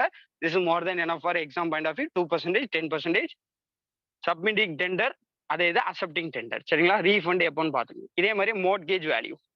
ஸோ மோட்கேஜ் வேல்யூ அப்படின்னா நமக்கு தெரியும். மோட்கேஜ் அப்படின்னாலே என்னது இந்த லோன் அப்படின்னு சொல்லுவோம். சரிங்களா? மோட்கேஜர் அதெல்லாம் உங்களுக்கு தெரியும். மோட்கேஜி ஸோ அதெல்லாம் லைட்டா பார்த்து அதான் லோன் வேல்யூ எவ்வளோன்னா 50 to 70% of the capital value. So ஒரு பில்டிங் காஸ்ட் பண்றோம் அப்படின்னா ஒரு பில்டிங்கோடைய டோட்டல் காஸ்ட்ல இருந்து கேபிட்டல் வேல்யூல இருந்து ஒரு 50 to 70% என்ன பண்ணுவாங்கன்னா லோன் கொடுப்பாங்க. சரியா? 100% லோன் யாரும் தரமாட்டாங்க. ஸோ இப்போ 50 to 70% லோன் தருவாங்க. That is mortgage value. சரிங்களா? நெக்ஸ்ட் என்ன ஸ்டீல் ரெயின்ஃபோர்ஸ்மெண்ட் டீடைல்ஸ். அதாவது ஒரு எஸ்டிமேஷன் இன்ஜினியர் கம்பல்சரியா மினிமமா தெரிய வேண்டியது. சரிங்களா? தம் ரூல் கால்குலேஷன் சொல்லுவாங்க. தம் ரூல்னா ஃபார் எக்ஸாம்பிள் ஒரு காலம்னா இவ்வளவு பெர்சன்டேஜ் ஆஃப் ஸ்டீல் யூஸ் பண்ணுவாங்க. ஒரு பீம்னா எவ்வளவு பெர்சன்டேஜ், ஒரு ஸ்டேர்கேஸ்னா எவ்வளவு பெர்சன்டேஜ். ஸோ இந்த மாதிரி இருக்கும். அதுல மெயின் கேட்டகரியா நமக்கு உண்டான என்னது மெயின் கேட்டகரி ஸ்ட்ரக்சரல் எலமெண்ட் என்ன ஃபவுண்டேஷனு. சரியா? Column beam slab. ஸோ இந்த ஆர்டர்ல வாங்க. ஃபர்ஸ்ட் ஃபவுண்டேஷன் அப்புறம் காலம் பீமு ஸ்லாப். ஸோ நமக்கு நியூமரிக்கல் வேல்யூ இந்த ஆர்டர்ல படிச்சா ஈஸியா இருக்கும். அதனால இந்த ஆர்டர்ல எழுதிருக்கேன். 0.5 to 0.8, 0.7 to 1%, 1 to 2, 1 to 5. சரியா? ஸோ அப்போ அதில் ஃபவுண்டேஷன் பொறுத்த வரைக்கும் இருக்கிறதுலே கம்மியான பெர்சன்டேஜ் தான். ஸோ அதுக்கப்புறம் பார்த்தா அப்படின்னு சொன்னா என்னது இந்த ஆர்டர்ல படிச்சீங்க. ஸ்லாப் லோடு ஃபுல்லாக எங்க டிரான்ஸ்ஃபர் ஆகும் பீமுக்கு, பீம் லோடு ஃபுல்லாக எங்க டிரான்ஸ்ஃபர் ஆகும் காலமுக்கு, காலம் லோடு ஃபுல்லாக எங்க டிரான்ஸ்ஃபர் ஆகும் ஃபவுண்டேஷன் மொத்தம் மேலே தூக்கி வச்சுட்டேன் ஏன்னா சின்ன வேலையினால. 0.7 to 1%, 1 to 2%, 1 to 5%. தெளிவா பார்த்து. ஆனா ஸ்ட்ரக்சரல் எலிமெண்ட் இண்டிகேட் பண்ணல. ஃபவுண்டேஷனா, ஸ்லாபா, பீமா, காலமா என்னன்னே தெரியல. அப்படிங்கிற பட்சத்துல என்ன எடுப்பாங்கன்னா, as per the minimum case எவ்வளவு எடுத்துக்குவாங்க அப்படின்னா 0.6 to 1%. ஏன் அப்படின்னா பாருங்க, இருக்கிறதுலே லீஸ்ட் கேஸ் எவ்வளோ 0.5. அப்ப இதோட சேஃப்டி பாயிண்ட் ஆஃப் வியூல ஒரு 0.1% எக்ஸ்ட்ரா எடுத்துக்காங்க. அப்போ 0.62. 1% பாருங்க, 1% அப்படிங்கிறது இருக்கிறதுல ஹையஸ்ட் வேல்யூனா இதுக்கு 0.8, இதுக்கு 1. ஸோ இதுக்கு மினிமமா பீமுக்கு பார்த்தோம்னா மினிமம் 1 ஆச்சு கொடுக்கணும்னு சொல்றாங்க. காலம் பொறுத்த வரைக்கும் மினிமம் 1 ஆச்சு கொடுக்கணும்னு சொல்றாங்க. அப்ப அந்த மினிமம் கேஸ் என்னது 1ல இருந்து என்னது மார்ஜின் பவுண்டரி ஆகுதுனால அப்போ 1ல இருந்து 2% இருக்கலாம், 1ல இருந்து 5% இருக்கலாம்னு சொல்றதுனால 1க்கு கீழே போகக்கூடாது. ஸோ அதனால இதனால ஃபிக்ஸிங் கேஸ் எவ்வளோன்னா 1% வச்சிருக்காங்க பேஸ்ட் ஆன் தி டைப். இப்போ ஃபவுண்டேஷன் அப்படின்னா 0.6 எடுத்துக்குவாங்க, ஸ்லாப் அப்படின்னா 0.7 எடுத்துக்கலாம், பீமு காலம் அப்படின்னா 1 எடுத்துக்கலாம். அதாவது minimum value, minimum percentage of steel எதுக்கு எஸ்டிமேட் பண்றது. இதுக்கு குறைஞ்சி பண்ணக்கூடாது. இது குறைஞ்சி பண்ணோன்னா எனக்கு நமக்கு லாஸ் தான். இதுல அந்த ப்ரீலிமினரி கேஸு, ப்ரீலிமினரியில் எல்லா கம்ப்ளீட்டா ஸ்ட்ரக்சரல் டிராயிங்லாம் கொடுப்பாங்க. ஒரு ஸ்ட்ரக்சரல் டிராயிங்லாம் கொடுக்கும்போது ஒரு சில கேசஸ்ல என்ன பண்ணணும்னா ஸ்டீல் டீடைல் காட்டிக்க மாட்டாங்க. இதுதான் ஏரியா ஆஃப் என்னது காங்கிரீட் ஒர்க்கு இவ்வளவுதான் பண்ண போறேன், இதான் area of concrete area. So இப்படின்னு தான் சொல்லியிருப்பாங்க. அப்போ அதுல உள்ள பீம் காலம்லாம் நம்ம அசியூம் பண்ணி எடுத்துக்குவோம். சரியா? ஸோ நெக்ஸ்ட் பார்த்தோன்னா weight of the steel. So ஒரு வெயிட் ஆஃப் ராட் இந்த ஃபார்முலா நீங்க அடிக்கடி கேள்விப்பட்டிருப்பீங்க. D square diameter square divided by 162. சரிங்க? இதெல்லாம் பொறுத்த வரைக்கும் யூனிட் வெயிட் கான்செப்ட் உங்களுக்கு தெரியும். சரிங்களா? Unit weight concept. So unit weight equal to weight by volume. அந்த கேஸ் வச்சு என்ன பண்றாங்க, இது கால்குலேட் பண்றாங்க. ஸோ இதை நீங்க சிம்பிளா தெரிஞ்சுக்க வேண்டியது D square by 162. So 162 cancel out பண்ணா 0.00612 D square kg per metre. ரொம்ப முக்கியம். என்ன அப்படின்னா ஒரு மீட்டர் லென்த் ஆஃப் ராடு எவ்வளவு வெயிட் இருக்கும் in terms of mass kg. So ஒரு மீட்டர் ராடு எவ்வளவு கேஜி இருக்கும் அப்படிங்கிறது indicate based on the diameter. 20 mm டயாமீட்டர்னா ஒரு மாதிரி இருக்கும். ஸோ 25 mm ஒரு மாதிரி இருக்கும். ஸ்டாண்டர்ட் ஃபார்ம்ல படிச்சிங்க. சரியா? ஸோ நெக்ஸ்ட் என்னன்னா கிராங்க். ஸோ இந்த கிராங்குங்கிறது வெரி வெரி இம்பார்ட்டன்ட். இந்த கொஸ்டின் கண்டிப்பா ரைஸ் பண்றதுக்கு அதிகமான பாசிபிலிட்டி இருக்கு. As per RCC point of வியூலயோ அப்படி இல்லை எஸ்டிமேஷன் பாயிண்ட் ஆஃப் வியூலயோ கேட்பாங்க. சரியா? கொஞ்சம் தெளிவா படிச்சு. கிராங்க்னா என்னன்னா ஒன்றும் இல்லை, நம்ம ஒரு பில்டிங் ஒரு ஸ்லாப் பண்ணுவோம். ஸோ ஸ்லாப் பண்ணும்போது சரிங்களா, இப்படி இப்படி இப்படி இப்படி ராடு போடும், அப்படிதானே? மெயின் ராடு, டிஸ்ட்ரிபியூஷன் ராடுலாம் சொல்லுவோம். ஸோ இதே நான் செக்ஷன்ல காட்டுறேன். செக்ஷன்ல காட்டினா இப்படி இருக்கு. சரியா? இப்படி இருக்கும்போது இந்த ராடு இருக்கா இல்லையா, இப்படி வரக்கூடிய ராடு இப்படி வந்திருக்கும், இங்க எப்படி வந்திருக்கும், இங்க எப்படி வந்திருக்கும், இப்படி வந்திருக்கும். டயக்ராம் கொஞ்சம் கரெக்டா இல்லை, அதாவது இது இன்க்ளைண்டா இருக்கும். சரியா? தெளிவா வரேன்னு பாருங்க. கிராஸ் செக்ஷன் மட்டும் காட்டுற மாதிரி. எனக்கு கொஞ்சம் அந்த விஷயம் தெரிஞ்சிச்சுன்னா கொஞ்சம் படிக்க ஈஸியா இருக்கும், அதனால நான் இதை காட்டுறேன். சரியா? ஸோ இது cross section of slab. So rod மேல எப்படி வந்திருக்கும், அதுக்கப்புறம் இப்படி ஒரு ஸ்லைடிங் பண்ணியிருப்பாங்க, இப்படி பண்ணியிருப்பாங்க, இப்படி பண்ணி இதுக்கு பேர் தான் கிராங்க். ஸோ ஆனா இப்போ லென்த் ஆஃப் ராடுங்கிறது பாருங்க, இவ்வளவுதான் என்னது எனக்கு லென்த் ஆஃப் ராடு கால்குலேட் பண்ணணும். ஏன்னா எஸ்டிமேஷன் இன்ஜினியர் எவ்வளவு லென்த் ஆஃப் ராடு போகுது அதை பொறுத்தா இவ்வளவு கேஜி வேணும்னு இண்டிகேட் பண்ணுவாங்க. புரியுதா? டி ஸ்கொயர் பை நம்ம படிச்சோமா 162 படிச்சோமா, பெர் மீட்டர் லென்த்துக்கு இவ்வளவு கேஜின்னு கண்டுபிடிச்சிருவாங்க. 20 mm அதை 20 mm போட்டு கண்டுபிடிச்சிருவாங்க. ஆனா எனக்கு எத்தனை மீட்டருக்கு லென்த் வேணும் இப்படின்னு சொல்லிட்டு அந்த லென்த்தை மொத்தம் என்னது டோட்டலா என்ன பண்ணுவாங்க, எஸ்டிமேட் பண்ணுவாங்க. குவான்டிட்டி கால்குலேஷன் பண்ணிட்டு டோட்டல் லென்த்தை மல்டிப்ளை பண்ணிட்டோன்னா அப்போ இவ்வளவு வெயிட் ஆஃப் கேஜி ஆஃப் என்னது ஸ்டீலை பொறுத்த வரைக்கும் கேஜில தான் பேசுவாங்க, இல்ல டன்ல பேசுவாங்க, இல்ல குயிண்டால பேசுவாங்க, அதாவது வெயிட் யூனிட்ல பேசுவாங்க. அப்ப இவ்வளவு கேஜி ஆஃப் ஸ்டீல் வேணும்னு சொல்லிட்டு இவங்க என்ன பண்ணணும், பிளானிங் டீமுக்கு ரிப்போர்ட் பண்ணுவாங்க. எஸ்டிமேஷன் இன்ஜினியரோட ஒர்க் என்னது, பிளானிங் டீம் தான் மெட்டீரியல் கோஆர்டினேஷன். சரிங்களா? அப்புறம் work progress coordination, design coordination, அப்புறம் இவங்கள்ட்ட இருந்து போகக்கூடிய இந்த எஸ்டிமேஷன் டீம் எல்லாத்தையுமே என்ன கோஆர்டினேஷன் பண்ணுவாங்க. திஸ் இஸ் பிளானிங் டீமோடைய ஒர்க். அப்போ இங்க புரியுதா, இங்க என்ன அப்படின்னா இப்படி இருக்கு. அப்போ நான் லென்த் கால்குலேட் பண்ணும்போது எனக்கு என்ன ஆகும் அப்படின்னு சொன்னா, நான் இவ்வளவு லென்த்னு கால்குலேட் பண்ண முடியாது. ஏன்னா இங்க ஸ்லைண்ட் ஆயிருக்கு. அப்ப இது எக்ஸ்ட்ரா லென்த் ஆட் ஆகும். ஸோ இந்த எக்ஸ்ட்ரா லென்த் ப்ரொவிஷனை நான் ஆட் பண்றதுக்காண்டி ஸோ அது என்னது based on the code provision, based on the experimental observation என்ன அப்படின்னா என்னோட டோட்டல் லென்த் எவ்வளவு எடுத்துக்கணும் அப்படின்னா 30 டிகிரி பெண்டா 45 டிகிரி பெண்டான்னு பார்க்கணும். அந்த கிராங்க் அடிக்கிறது இப்படி வளைச்சு விட்டாங்கல்ல, ஸோ அந்த வளைச்சு விடுறது என்ன டிகிரின்னு பார்க்கணும். ஸோ அந்த டிகிரி 45 30 அப்படிங்கிறத பொறுத்து 0.60 ஒர்க் ஆக மாட்டேங்குது பெண்ணு 0.60 0.840. 0.60 எதுக்கு வரும், 30 டிகிரி இது பெண்ட் பண்ணா. அதே 45 டிகிரி பண்ணாங்க அப்படின்னு சொன்னா என்னது, ஸோ 0.840. இது டபுள் கிராங்க்னா இந்த மாதிரி ரெண்டு சைடுமே டபுள் கிராங்க் பண்ணிட்டாங்க. சிங்கிள் கிராங்க்னா என்ன, ஒரு சில ஸ்ட்ரக்சர்லாம் பார்த்தோன்னா ஒரு சைடு மொத்தம் பண்ணுவாங்க. சரியா? இன்னொரு அடுத்த ராட்ல என்ன பண்ணுவாங்கன்னா இன்னொரு அல்டர்னேட்டிவ் ராட்ல என்ன பண்ணிருப்பாங்க அப்படின்னு சொன்னா என்னது, அது கீழே இருந்து வந்திருக்கும், இங்க மேல போயிருக்கும். சரியா? ஒரே ராட்லயே 2 சைடும் பண்ணுவாங்க. அதுக்கு பேரு டபுள் கிராங்க். ஆனா இன்னொரு கேஸஸ்ல என்னன்னா, ஒரு ராட்ல லெஃப்ட் சைடுல கிராங்க் பண்ணியிருப்பாங்க. அடுத்த அல்டர்னேட்டிவ் ராட்ல ரைட் சைடு. அடுத்த ராட்ல லெஃப்ட் சைடு. அடுத்த ராட்ல ரைட் சைடு. இதெல்லாம் நீங்க பிராக்டிகலா நெறைய பார்த்துருக்கலாம். சரியா? கண்டிப்பா உங்களுக்கு அந்த நாலேட்ஜ் இருக்கும்னு நம்புறேன். ஸோ அப்போ எல் பிளஸ் 0.60. ஸோ 0.60 0.84டிங்கிறது இந்த பெண்ட் பண்றோம்ல, இதுக்காண்டி எக்ஸ்ட்ரா எடுக்கக்கூடிய length paste on the diameter எடுக்கும். சரியா? இது டபுள் கிராங்க்னா. சிங்கிள் கிராங்க்னா அதுல பாதி 0.6னா 0.3, 0.84னா 0.4. அப்ப இதை கொஞ்சம் தெளிவா பார்த்து. ஸோ நெக்ஸ்ட் பார்த்தா அப்படின்னு சொன்னா பிளிந்த் ஏரியா, அதாவது டைப்ஸ் ஆஃப் ஏரியா. இதெல்லாம் ரொம்ப இம்பார்ட்டன்ட். கண்டிப்பா ஒரு கொஸ்டின் ரைஸ் பண்றதுக்கு அதிகமான பாசிபிலிட்டி இருக்கு. ஸோ பிளிந்த் ஏரியா, பிளிந்த் ஏரியானா என்ன சொல்லுவாங்க அப்படின்னா பில்ட் அப் கவர்டு ஏரியா. சரிங்களா? Built up covered area. ஒரு பில்டிங் எந்த அளவுக்கு கவர் ஆயிருக்குமோ that area is called as plinth area. என்னெல்லாம் வரும் தெளிவா பாத்துங்க. இட் இன்க்ளூட்ஸ் என்னதெல்லாம் பாத்தீங்க, ஆல் ஃப்ளோர் ஏரியா, நம்ம ஃப்ளோர் இருக்கக்கூடிய எல்லா ஏரியாவும். சரிங்களா? Excluding plinth projection. பிளிந்த் ப்ரொஜெக்ஷன்னா என்ன அப்படின்னு சொன்னா பாருங்க, நமக்கு என்னது இதான் வந்து என்னது, இப்போ ஹோமுடைய என்ன வியூனா சைடு வியூ. சரிங்களா? அந்த மாதிரி ஹோம் இருக்கு. ஸோ இங்கதான் ஸ்டேர் இருக்கு. இந்த மாதிரி ஸ்டேர் இருக்குன்னு வச்சுங்க. சரியா? இப்போ இந்த பில்டிங் வந்து கொஞ்சம் அங்கே எக்ஸ்டர்னலா என்ன பண்ணிருந்தேன், இந்த மாதிரி இழுத்து விட்டு எல்லா சைடும் எக்ஸ்டர்னலா போயிருக்குன்னு தெரியுமா? கொஞ்சம் அந்த கீழே பார்த்தோன்னா ஸ்டேர் கேஸ் பக்கத்துல கொஞ்சம் என்ன பண்ணிருவாங்கன்னா நம்மளுடைய வாலை விட்டு இந்த மாதிரி சின்ன ஒரு எக்ஸ்டென்ஷன் இருக்கும். ஸோ அந்த எக்ஸ்டென்ஷன் தான் என்ன அப்படின்னு சொல்லணும்னா பிளிந்த் ப்ரொஜெக்ஷன் சொல்லி சொல்லுவாங்க. ஸோ அது தவிர்த்து அதுக்கு முன்னாடி உள்ள இது வரைக்கும் இந்த வாலோட இந்த பவுண்டரி வரைக்கும் உள்ள ஆல் ஃப்ளோர் ஏரியா, என்னோட ஃப்ளோர் ஏரியாவை கால்குலேட் பண்ணும். அதே மாதிரி இன்க்ளூட்ஸ் ஏரியா ஆஃப் போர்ச்சஸ். போர்ச்சஸ்னா என்ன அர்த்தம்னா போர்ட்டிகோ. போர்ட்டிகோனா எப்படி இருக்கணும் அப்படின்னா சொல்றாங்க பாருங்க, அதர் தென் கேண்டிலிவர் ப்ரொஜெக்ஷன். போர்ட்டிகோ அப்படின்னா என்ன அப்படின்னா, எனக்கு இந்த இருக்குல்ல, இப்போ இங்க இருந்து என்ன பண்ணிருப்பாங்க, ஒரு ஸ்லாப் இழுத்து விட்டுருப்பாங்க. எதுக்கு? இந்த வெயில் இல்லாம இருக்கிறது, இல்ல கார் பார்க்கிங் ஆடி. ஸோ இப்போ இது வந்து கேண்டிலிவரா இழுத்து விட்டாங்கன்னா இது கால்குலேஷன்ல வராது இந்த ஏரியா. ஆனா இங்க சப்போர்ட் 2 காலம், இந்த சைடு அந்த சைடு ஒரு காலம் கொடுத்துருந்தாங்க அப்படின்னா, சப்போர்ட் காலம் கொடுத்துருந்தாங்க அப்படின்னு சொன்னா அது என்னது, comes under the plinth area. இந்த ஏரியாவும் பிளிந்த் ஏரியாவுக்குள்ள கால்குலேட் பண்ணிடும். சரியா? ஸோ அப்போ இதுதான் வந்து ரொம்ப முக்கியமானது. நாட் இன்க்ளூடு, இந்த ஒரு பாயிண்ட் ரொம்ப முக்கியமானது. Loft area exceed 2 metre square. Loft area exceed 2 metre square. Loft ஏரியானா என்னன்னு சொல்லுவாங்க அப்படின்னு சொன்னா, உள்ள இருக்கா இல்லையா? ஸோ அந்த பில்டிங் உள்ள நமக்கு வந்து என்னதுன்னா அந்த செல்ஃப் மாதிரி வைப்பாங்க. இந்த டோருக்கு மேல பார்த்தோம்னா அந்த லிண்டலோடு சேர்த்து ஒரு ஒரு என்னது ஒரு சின்ன சன்சைடு மாதிரி வெளியே இருக்கிற மாதிரி பில்டிங் உள்ள ப்ரொஜெக்ட் பண்ணிருப்போம். எதுக்குன்னா கொஞ்சம் மெட்டீரியல்ஸ் ஏதாவது வச்சுக்கிறதுக்கு. ஸோ இந்த மாதிரி ஏரியாவை லாஃப்ட் ஏரியான்னு சொல்லுவாங்க. அந்த லாஃப்ட் ஏரியாவோட value more than 2 metre square, exceed 2 metre square அப்படின்னா அது பிளிந்த் ஏரியாவுக்குள்ள கால்குலேட் பண்ண மாட்டாங்க. சரியா? ஸோ இந்த கேஸ் மொத்தம் தெளிவா பார்த்தோம். ஸோ நெக்ஸ்ட் என்ன அப்படின்னு சொன்னா கார்பெட் ஏரியா. கார்பெட் ஏரியாவுக்கு இன்னொரு பேர் யூசபிள் ஏரியா, அப்படி இல்லை என்ன சொல்லுவாங்கன்னா லிவபிள் ஏரியா அப்படின்னு சொல்லி சொல்லுவாங்க. கார்பெட் ஏரியானா ஒன்றும் கிடையாது, சூப்பரா இருக்கும் பாருங்க. கார்பெட் ஏரியா அப்படின்னா எங்கெல்லாம் கார்பெட்டை போட்டு நம்மளால உட்கார முடியுமோ தட் இஸ் கார்பெட் ஏரியா. அப்ப பாருங்க, பிளிந்த் ஏரியால இருந்து சர்க்குலேஷன் ஏரியாவை மைனஸ் பண்ணிட்டேன், நான் யூசபிள் ஏரியாவை மைனஸ் பண்ணிட்டேன். ஸோ நான் யூசபிள் ஏரியானா யூஸ் பண்ணவே முடியாது, உதாரணத்துக்கு அந்த இடத்துல உட்காரவே முடியாது. ஸோ அந்த மாதிரி ஏரியாஸ். சரிங்களா? அதெல்லாம் வந்து என்னதுன்னா கார்பெட் ஏரியா.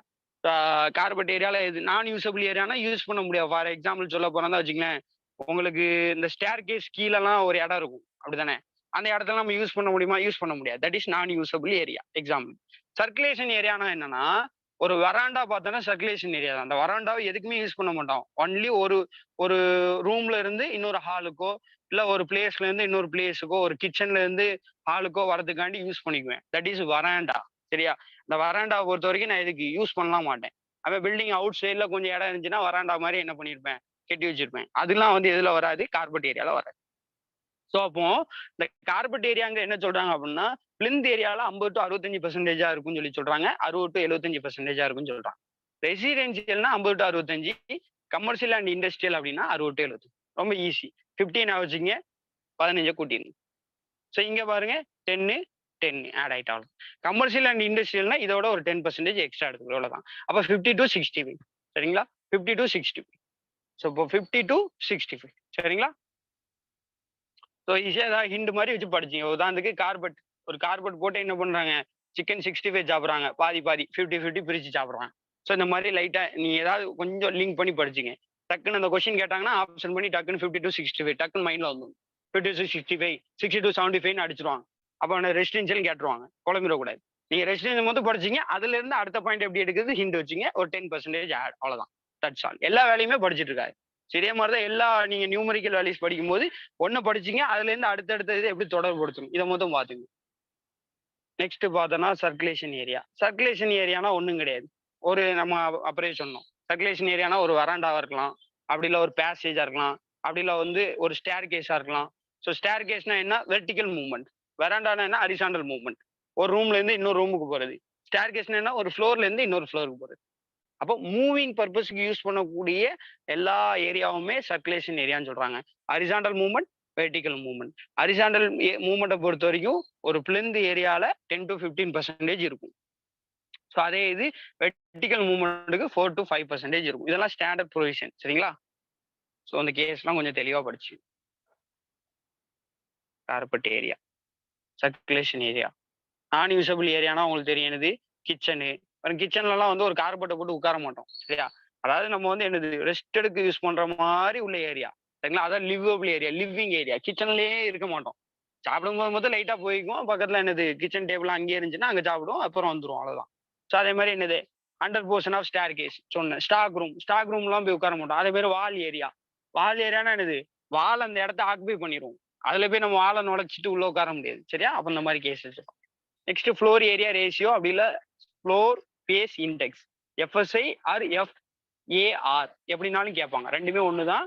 என்னன்னா ஒண்ணுமே கிடையாது. டோட்டல் சைட் ஏரியா, இந்த டோட்டல் சைட் ஏரியால என்னோட ஃப்ளோர் ஏரியா உள்ளது.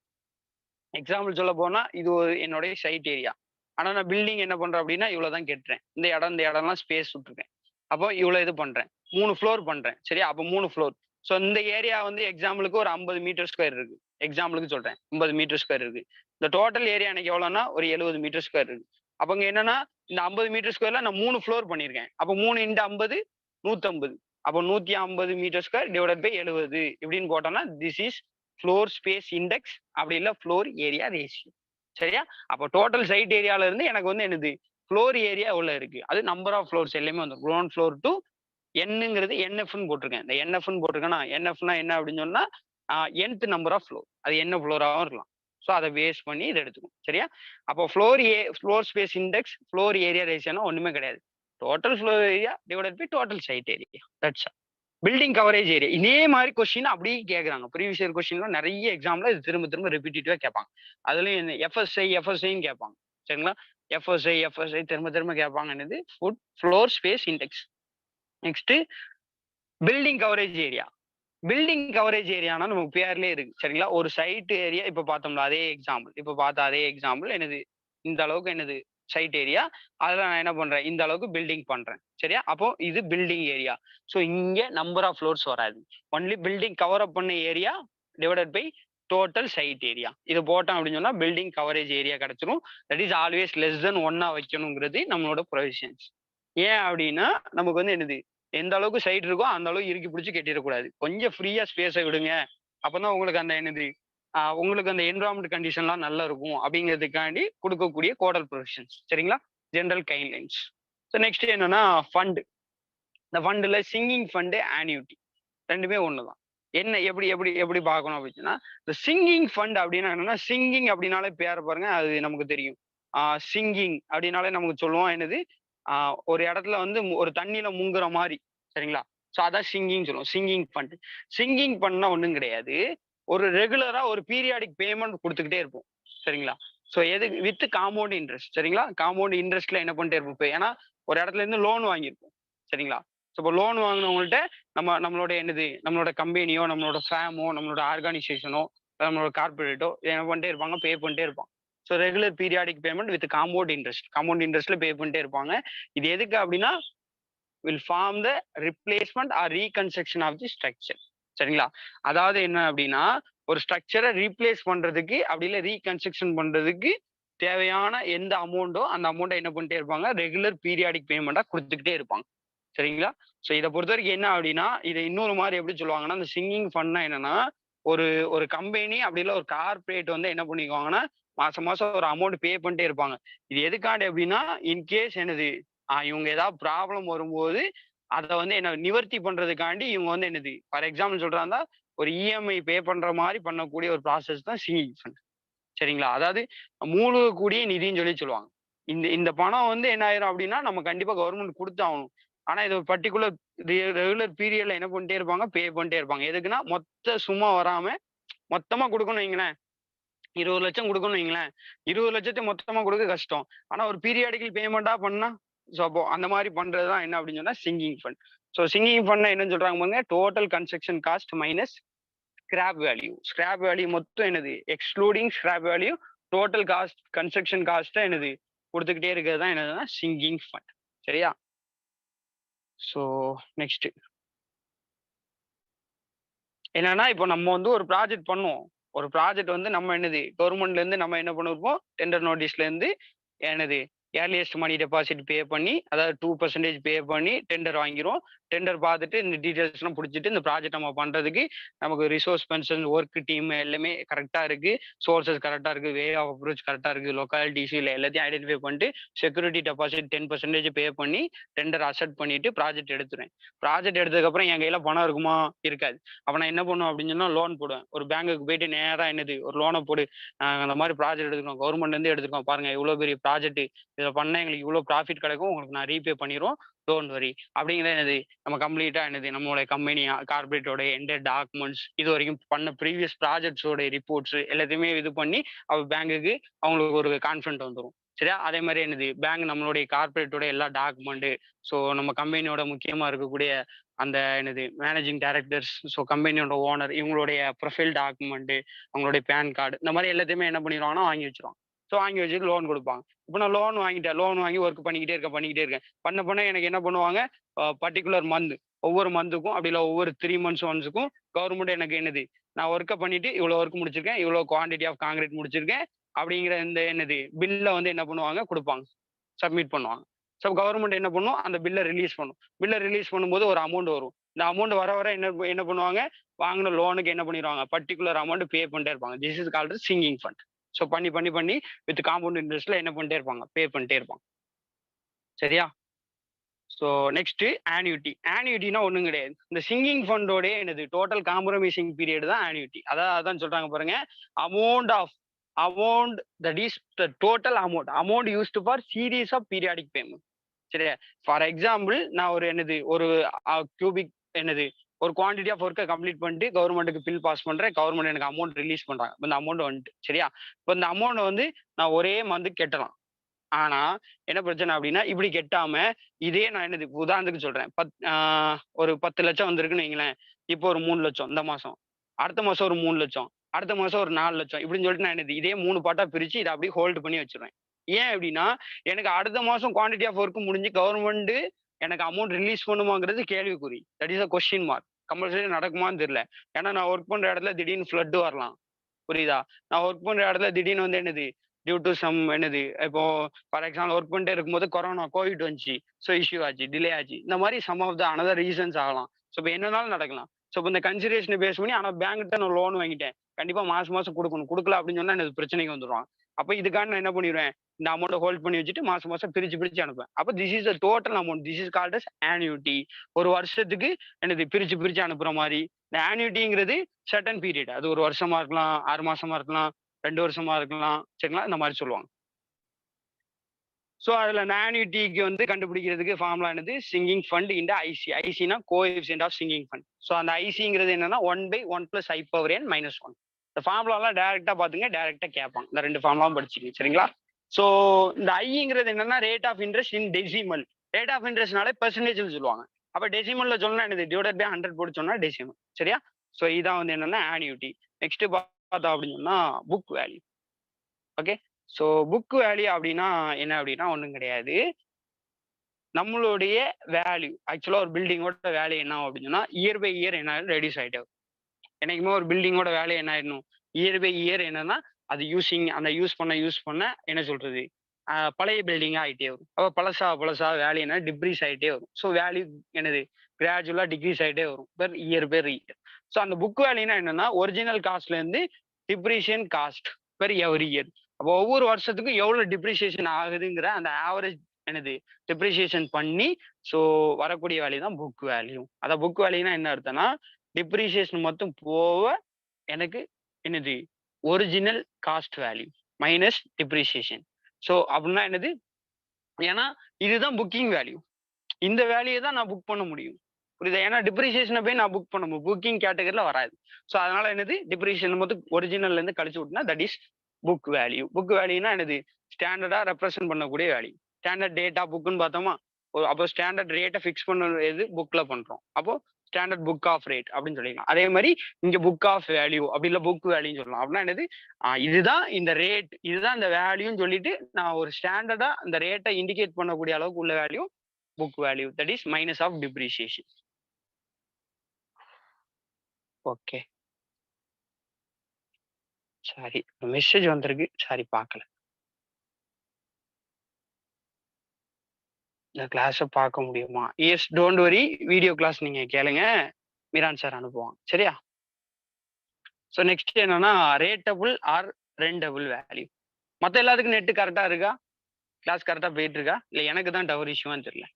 யாராவது கொஞ்சம் ரிப்ளை பண்ணுங்க. சார் நெட் கரெக்டா இருக்கு சார், டவர் இஷ்யூ இல்லை sir. Okay, thank you. So rateable or rentable வேல்யூன்னு சொல்லி சொல்லுவாங்க. அதான் rateable. Yes, thank you I got Raja. Yes. So அப்போ ரேட்டபிள் ஆர் ரெண்டபிள் வேல்யூ அப்படின்னா என்னன்னா gross income minus outgoing only for repair charge. நான் ரிப்பேர் சார்ஜை மொத்தம் என்னது அவுட் கோயிங் நிறைய அவுட் கோயிங் போகும், புரியுதா? ஆனா ரிப்பேர் பண்றேன் தெரியுமாண்ணா, அந்த ரிப்பேர் சார்ஜுக்கு உண்டான அவுட் கோயிங் மட்டும் மைனஸ் பண்ணிட்டேன்னா என்னோட கிராஸ் டோட்டல் இன்கம், கிராஸ்னா டோட்டல் இன்கம்ல இருந்து நான் மைனஸ் பண்ணிட்டேன்னா தட் இஸ் ரெண்டபிள் வேல்யூ. நீங்க இந்த கிராஸ்ன்னு சொல்லும் போது எனக்கு இது ஞாபகத்துக்கு நம்ம எக்கனாமிக்ஸ்ல படிப்போம். ஜிடிபி, ஜிஎன்பி, என்டிபி, என்என்பின்னு ஒரு 4 டேம் படிப்போம். ஸோ இதுவே ரிப்பீட்டிவா டிஎன்பிஎஸ்ல கேட்பாங்க. எஸ்எஸ்சி ஜேஇலாம் ஃபேமஸ் கொஸ்டின், கம்பல்சரியா ஒரு கொஸ்டின் இருக்கும் இந்த 4ல இருந்து. கிராஸ் டொமஸ்டிக் ப்ராடக்ட், சரிங்களா? Gross national product, net domestic product, net national ப்ராடக்ட்னு சொல்லலாம். கிராஸ் டொமஸ்டிக் ப்ராடக்ட் அப்படின்னா என்ன அப்படின்னா ஜிடிபி அப்படின்னா என்ன அர்த்தம், சிம்பிளா சொல்ற மாதிரி இதான் நம்மளோட இந்தியாவுடைய மேப். ஃபார் எக்ஸாம்பிளுக்கு நான் இப்படி போறேன், சரியா? இந்தியாவுடைய மேப். எனக்கு ரிட்டர்ன் பண்றது கொஞ்சம் டஃபா இருக்கு, அதனால நான் இப்படி வரைஞ்சிக்கிறேன், சரியா?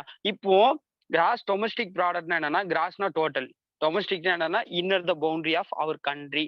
ஸோ அப்போ நம்ம இந்தியன் கண்ட்ரிக்குள்ள, இந்தியன் டெரிட்டரிக்குள்ள பண்ணக்கூடிய என்னது என்னுடைய ப்ராடக்ட் அண்ட் சர்வீசஸ், சரிங்களா? என்னோட ப்ராடக்ட் அண்ட் சர்வீஸோடைய மொத்த பணத்தோடைய மதிப்பு தான் என்னதுன்னா கிராஸ் டொமஸ்டிக் ப்ராடக்ட். என்னது இன்சைடு தி இந்தியன் டெரிட்டரி. அப்போ இந்தியன் டெரிட்டரிக்குள்ள எனக்கு என்னெல்லாம் இருக்கும், ஒரு ஃபாரின் கம்பெனி இருந்தாலும் ஜிடிபிக்குள்ள வந்துடும். ஒரு அமெரிக்கன் கம்பெனி இந்தியாவுக்குள்ள இருக்கு, பாம்பேல இருக்கு, சென்னையில இருக்கு, ஜெர்மன் கம்பெனி இருக்கு, போஸ்க் இருக்கு, நமக்கு ராபர்ட் போஸ் கம்பெனி இங்க திருநெல்வேலியில கங்கை கொண்டான்ல இருக்கு. ஸோ அப்புறம் சென்னையில இருக்கு. ஸோ இன்னும் நிறைய என்னது ஸ்டேட்ல இருக்கு. அப்ப இவங்கெல்லாம் ஜெர்மன் கம்பெனி. இவங்கெல்லாம் வந்து என்ன பண்றாங்க, இந்தியாவுக்குள்ளதான் என்ன பண்றாங்க, என்னது ப்ராடக்டும் பண்றாங்க, சர்வீஸும் பண்றாங்க, சரிங்களா? சர்வீஸுங்கிறது ஒர்க்கிங் கேட்டகரியும் வந்துடும். ஸோ இப்போ இந்த ரெண்டுமே வந்துடும், சரிங்களா? இப்போ ப்ரொடக்ஷனு நம்ம படிப்போம், என்னது செக்டார்ஸ்லாம் படிப்போம். ஒன்று வேளாண்மை, அக்ரிகல்ச்சர் அப்படிங்கிற அக்ரிகல்ச்சர் இருக்கும், அப்படி இல்லை ப்ரொடக்ஷன், அப்படி இல்லை சர்வீஸ். இந்த 3 தான் என்னது மெயின் டிபார்ட்மெண்ட், சரியா? சர்வீஸுங்கிறது ஃபார் எக்ஸாம்பிள் சொல்ல போறாந்தா இப்போ வந்து என்னது இந்த எம்பிபிஎஸ் இவங்கெல்லாம் சர்வீஸ் டைப்ல வராங்க.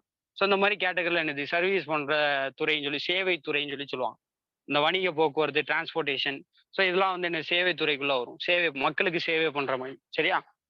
ஸோ அதெல்லாம் நீங்க அங்க படிப்பீங்க. எக்ஸாம்பிள் சொல்ல வந்தேன். ஜிடிபி அப்படின்னா அப்போ இதுதான், சரியா? இதுதான் என்னது ஜிடிபி.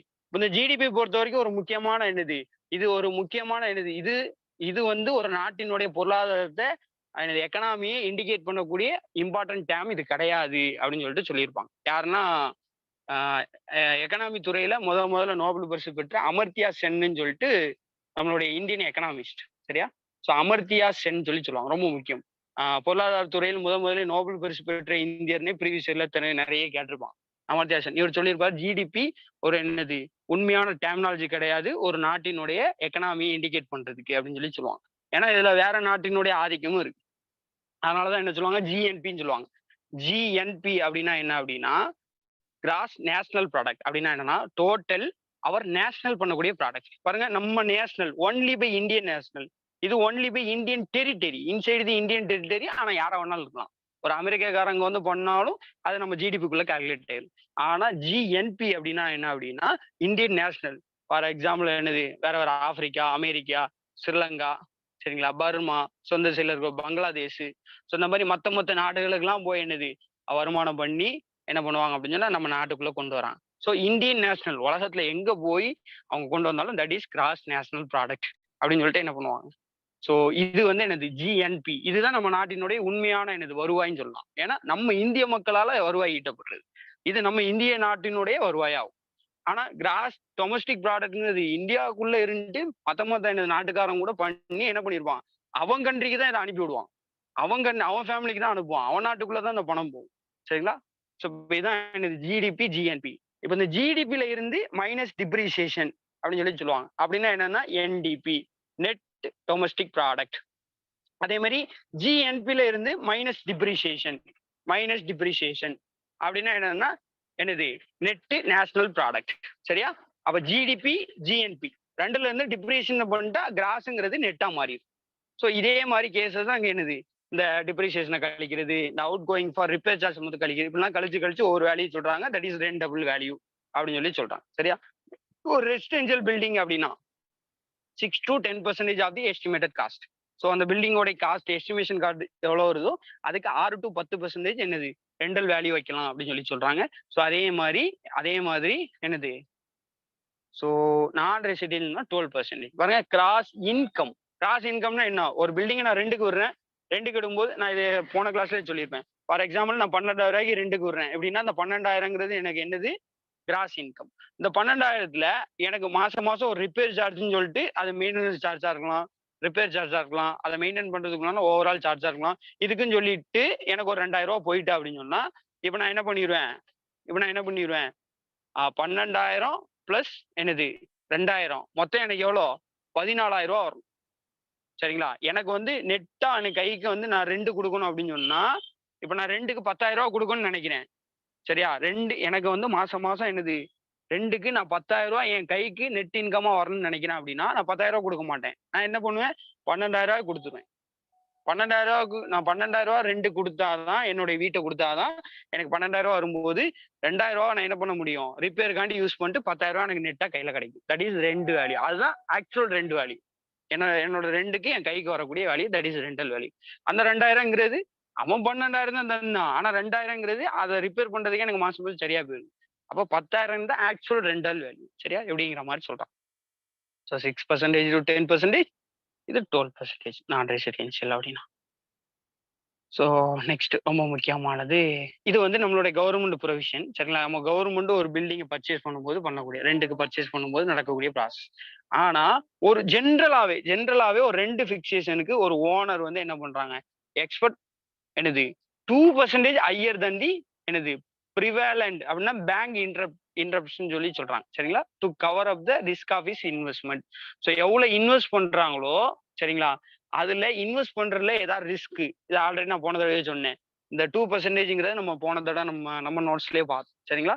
ஸோ இவங்க இன்வெஸ்ட் பண்றதுல ஏதாச்சும் ரிஸ்க் நடக்கலாம் அப்படிங்கிற எக்ஸாம்பிள்லாம் சொன்னேன். ஒரு பெயிண்டர் விழுந்து இறந்துட்டாருன்னா என்னென்ன மாதிரி நடக்கும், ஒரு பெரிய அந்த எக்ஸாக்டா அந்த அந்த நேச்சருக்குள்ளே போயிட்டு வந்த மாதிரி ஒரு சின்ன ஒரு குட்டி ஸ்டோரி மாதிரி சொன்னாங்க. ஸோ அப்போ இந்த மாதிரி நடக்கும்போது அதனால என்ன பண்றாங்க, குறைஞ்சது ஒரு 2% மேலதான்பா நான் என்ன பண்ணுவேன், ரெண்டு ஃபிக்ஸ் பண்ணுவேங்கிற கேட்டகரியில இருக்கான். சரியா? ஸோ இந்த மாதிரி கேசஸ் இது ரெண்டுக்கு. சரியா? நான் சொன்னது வந்து ப்ராஜெக்ட் எடுக்கும்போது.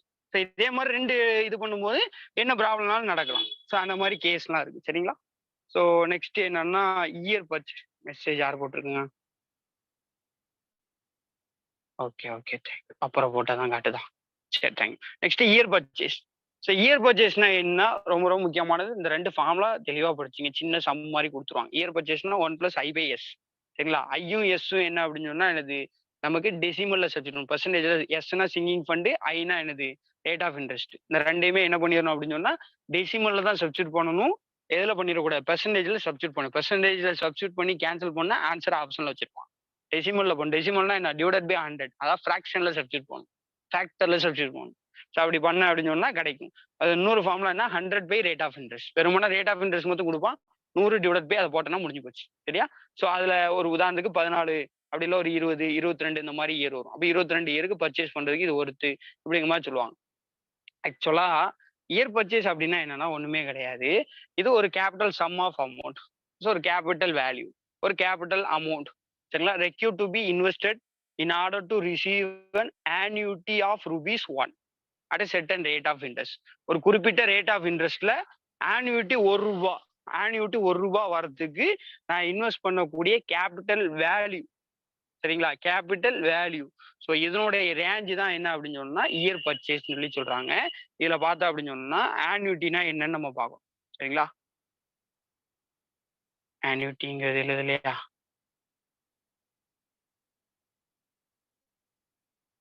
ஓகே. எழுதியிருப்பனே. இதான் ஆன்யூட்டி. சரியா? ஸோ ஆன்யூட்டி அப்படின்னா என்ன சொன்னோம்? பார்த்தா என்னது? Capital sum. அப்படி இல்லை கேபிட்டல் வேல்யூன்னு சொல்லி சொன்னோம். இதுக்கு பேர் தான் என்னன்னா ஆன்யூட்டி. சரிங்களா?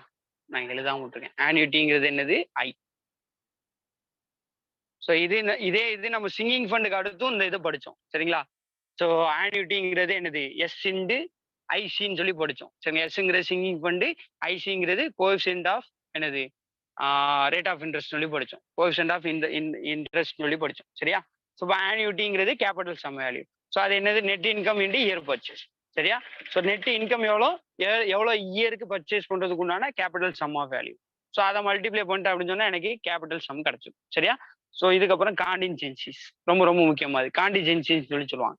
காண்டின்ஜென்சிஸ் அப்படின்னா என்ன அப்படின்னா, உதாரணத்துக்கு நான் ஒரு பில்டிங் ப்ராஜெக்ட் பண்ணுவேன். ஸோ இல்லை ஒரு பிரிட்ஜ் ப்ராஜெக்ட் பண்ணுவேன். ஸோ ப்ராஜெக்ட் பண்ணிட்டே இருக்கும்போது நிறைய இன்சிடென்ட் ஹேப்பன் ஆகும். அதான் 2 கேஸ் சொல்லுவாங்க. ஒன்று இன்சிடென்ட், இன்னொன்று ஆக்சிடென்ட் சொல்லி சொல்லுவாங்க. சரியா? ஆக்சிடென்ட் அப்படின்னா என்ன ஆகும் அப்படின்னு சொன்னா, ஆக்சிடென்ட் அப்படின்னா என்ன ஆகும் அப்படின்னு சொன்னா பெரிய பாதிப்பு, உயிரிழப்பு, இல்லை ஒருத்தங்களுக்கு என்னது பெரிய பெரிய என்னது டேமேஜ் ஆகுறது. இன்சிடென்ட் அப்படின்னு சொன்னா ஒன்லி ப்ராப்பர்ட்டி லாஸ். சரிங்களா?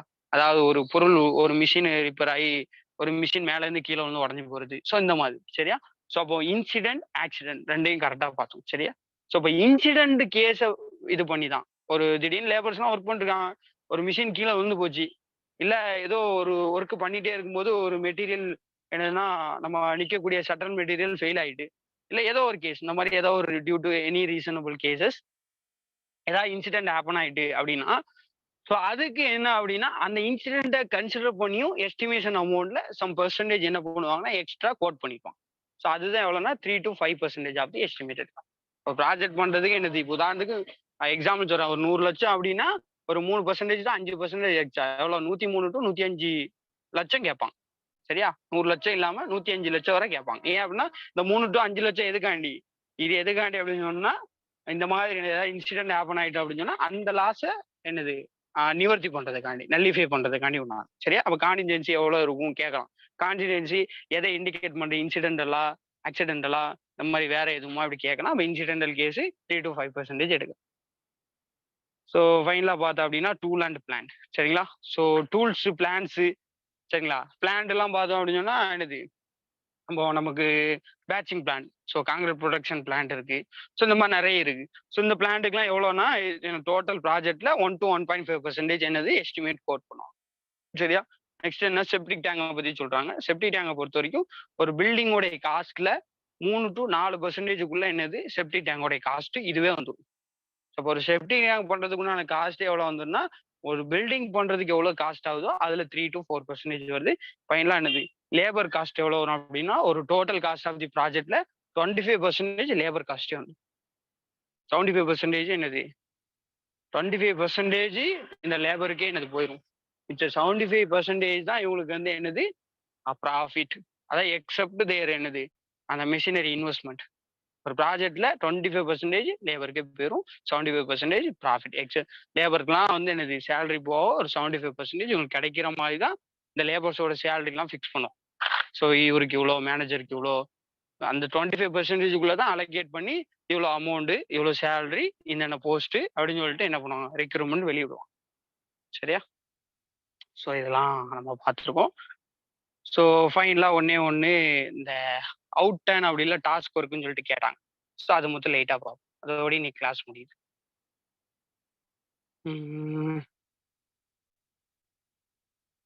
சார் சார் சொல்லுங்க சொல்லுங்க சொல்லுங்க சார் ஒரு டவுட் சார். சொல்லுங்க. ஸ்டீல் பெர்சன்டேஜ்ல கொடுத்துருந்தீங்களா சார்? அது பெர்சன்டேஜ்ல கொடுத்ததுன்னுட்டு இன் டர்ம்ஸ் ஆஃப் அது காஸ்ட்ல தானே சார்? இல்ல ஏரியாவுக்கு அவ்வளவு பெர்சன்டேஜ்க்குள்ள ஃபவுண்டேஷனுக்கு ஸ்டீல் இருக்கணும்னு கொடுத்துருக்கீங்களா சார்? எது ஸ்டீலா? ஸ்டீல் ஆ இல்ல. Percentage of steel in concrete. ஒரு காங்கிரீட் ஏரியா 100% வச்சுக்கிட்டா அதுக்குள்ள ஸ்டீலோட பெர்சன்டேஜ் எவ்வளவு வருங்கிறது.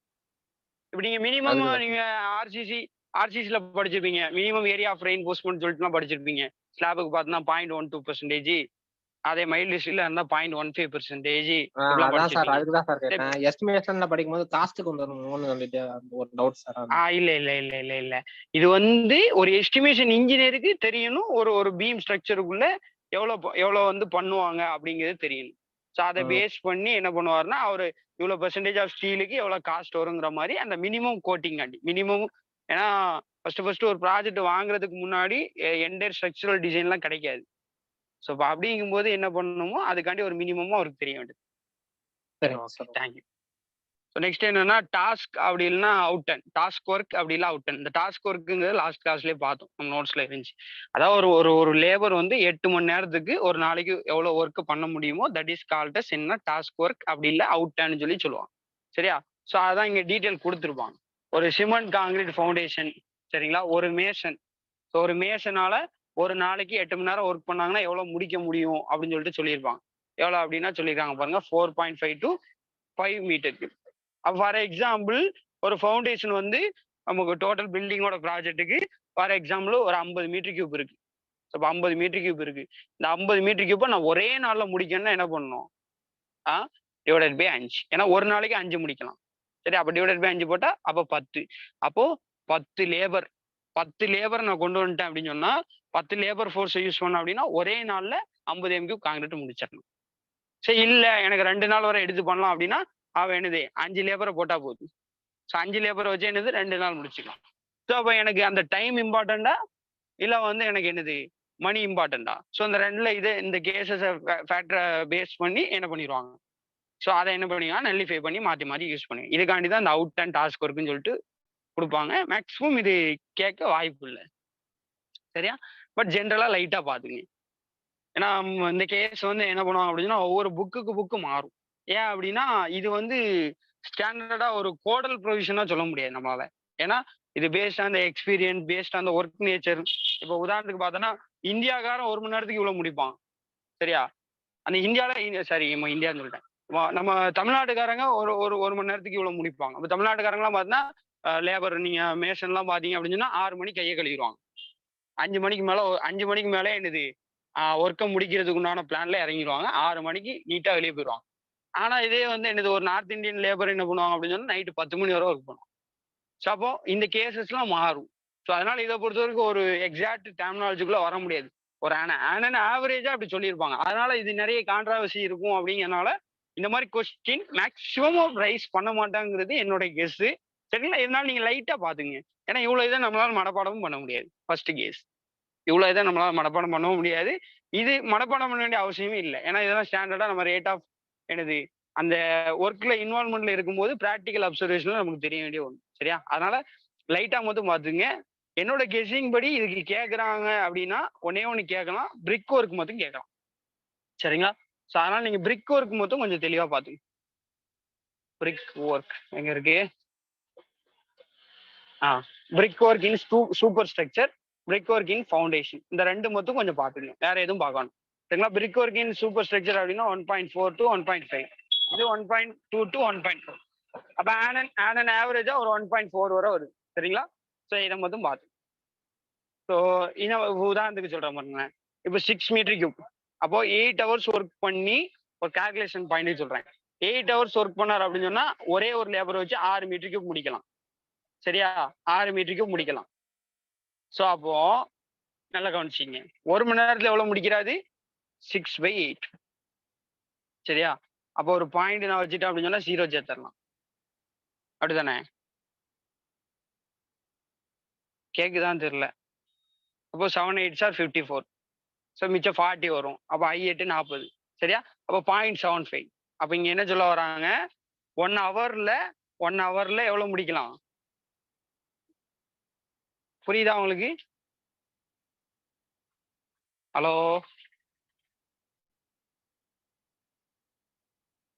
கேக்குதா? சவுண்ட் கேக்குதான் தெரியல. கேக்குது. Okay sorry. எனக்கு நெட் இஷ்யூ ஆன மாதிரி இருந்துச்சு, அதான் கேட்டேன். கொஞ்சம் லைட்டா நெட்வொர்க் இஷ்யூ ஆனிச்சு. சரி, ஓகே. அப்போ 6 m³ அப்படின்னா என்னது ஒரு 8 மணி நேரம் ஒரே ஒருத்தர் 8 மணி நேரம் ஒர்க் பண்ணாருன்னா 6 MQ முடிக்கலாம். சரியா? அப்போ 1 மணி நேரத்துக்கு எவ்வளவு முடிக்க முடியும்? டிவைடட் பை 8 போட்டோம்னா இது 0.75 வருது. 1 ஹவருக்கு 0.75 மீட்டர் கியூப் பண்ண முடியும். இந்த ஒர்க்குக்கு நான் சொல்றேன். சரியா? நான் என்ன சொல்றது எதுக்கு? லைம் காங்கிரீட் இன் ஃபவுண்டேஷன் இந்த கேஸுக்கு சொல்றேன் 6 MQ. சரியா? அப்போ 1 மணி நேரத்துக்கு 0.75 முடிக்கும் அப்படின்னு சொன்னா இப்ப பாருங்க 10 மணி நேரத்துக்கு எவ்வளவு 75 மீட்டர் கியூப். இப்போ கொஸ்டின் இப்படி கேட்பாங்க எவ்வளவுன்னா 75 மீட்டர் கியூப் ஒர்க்கை கம்ப்ளீட் பண்றதுக்கு எத்தனை மணி நேரம் ஒர்க் பண்ணணும் இப்படின்னு சொல்லி ஜென்ரலா கேட்பாங்க. பட் இந்த மாதிரி question not possible in our state service exam. So அதனால ஒரி பண்ணிக்க வேணும். சிம்பிளா இந்த கேஸ்லாம் எனக்கு தெரிஞ்சு படிக்க வேண்டாங்கிறது என்னுடைய கருத்து. சரியா? ஏன்னா இது நம்ம எவ்வளவு படிச்சாலும் சரி இதை நம்மளால ரிமைன் பண்ண முடியாது. இவ்வளவு இதை நம்மளால ஞாபகம் வச்சுக்க முடியாது. அதனால கொஸ்டினே ரைஸ் பண்ண மாட்டாங்க. ஜேடிஓல கம்பல்சரியா வராது. ஏன்னா என்னோட கெஸிங் படி கம்பல்சரியா வராது. நான் அது படிக்க மாட்டேன். ஸோ ஒருவேளை உங்களுக்கு படிக்க இன்ட்ரெஸ்ட் இருந்தா லைட்டா நீங்க பாத்துக்கணும். சரியா? நான் அதனாலதான் இந்த கேஸ் நான் ஒமிட் பண்ணேன். ஏன்னா நிறைய இன்ஸ்டியூட்ல கூட ஈவன் பிரமிட்ல கூட நடத்த மாட்டாங்கன்னு நினைக்கிறேன். அதே மாதிரி ஏஎஸ் அகாடமில கூட அந்த ஐஏஎஸ் எக்ஸாம் பாயிண்ட் ஆஃப் வியூல எஸ்டிமேஷன்லாம் ஒரு சில போர்ஷன்ஸ் இருக்கும்போது நடத்த மாட்டாங்க. ஸோ அதனால நோ வரிஸ். சரியா? ஸோ இது வரைக்கும் படிச்சா நீங்க தெளிவா படிங்க. நான் ப்ரீவியஸ் இயர் கொஸ்டினை நான் நெக்ஸ்ட் கிளாஸஸ்ல கம்ப்ளீட்டா ப்ரீவியஸ் இயர் கொஸ்டினை ஃபுல்லா நம்ம என்ன பண்ணுவோம், கம்ப்ளீட்டா நமக்கு படிச்சதுல இருந்து என்னென்ன மாதிரி கொஸ்டின் வந்திருக்குன்னு நான் காட்டுறேன். அது போக வேற என்ன மாதிரி டைப்ல நம்ம இன்னும் கொஞ்சம் பார்க்க வேண்டி இருக்கு அப்படிங்கிறது நான் கொஞ்சம் என்னது அதை நோட்டபிள் பண்ணிட்டு நான் அந்த கண்டென்ட்டையும் உங்களுக்கு கவர் பண்றேன். சரியா? So thank you so much.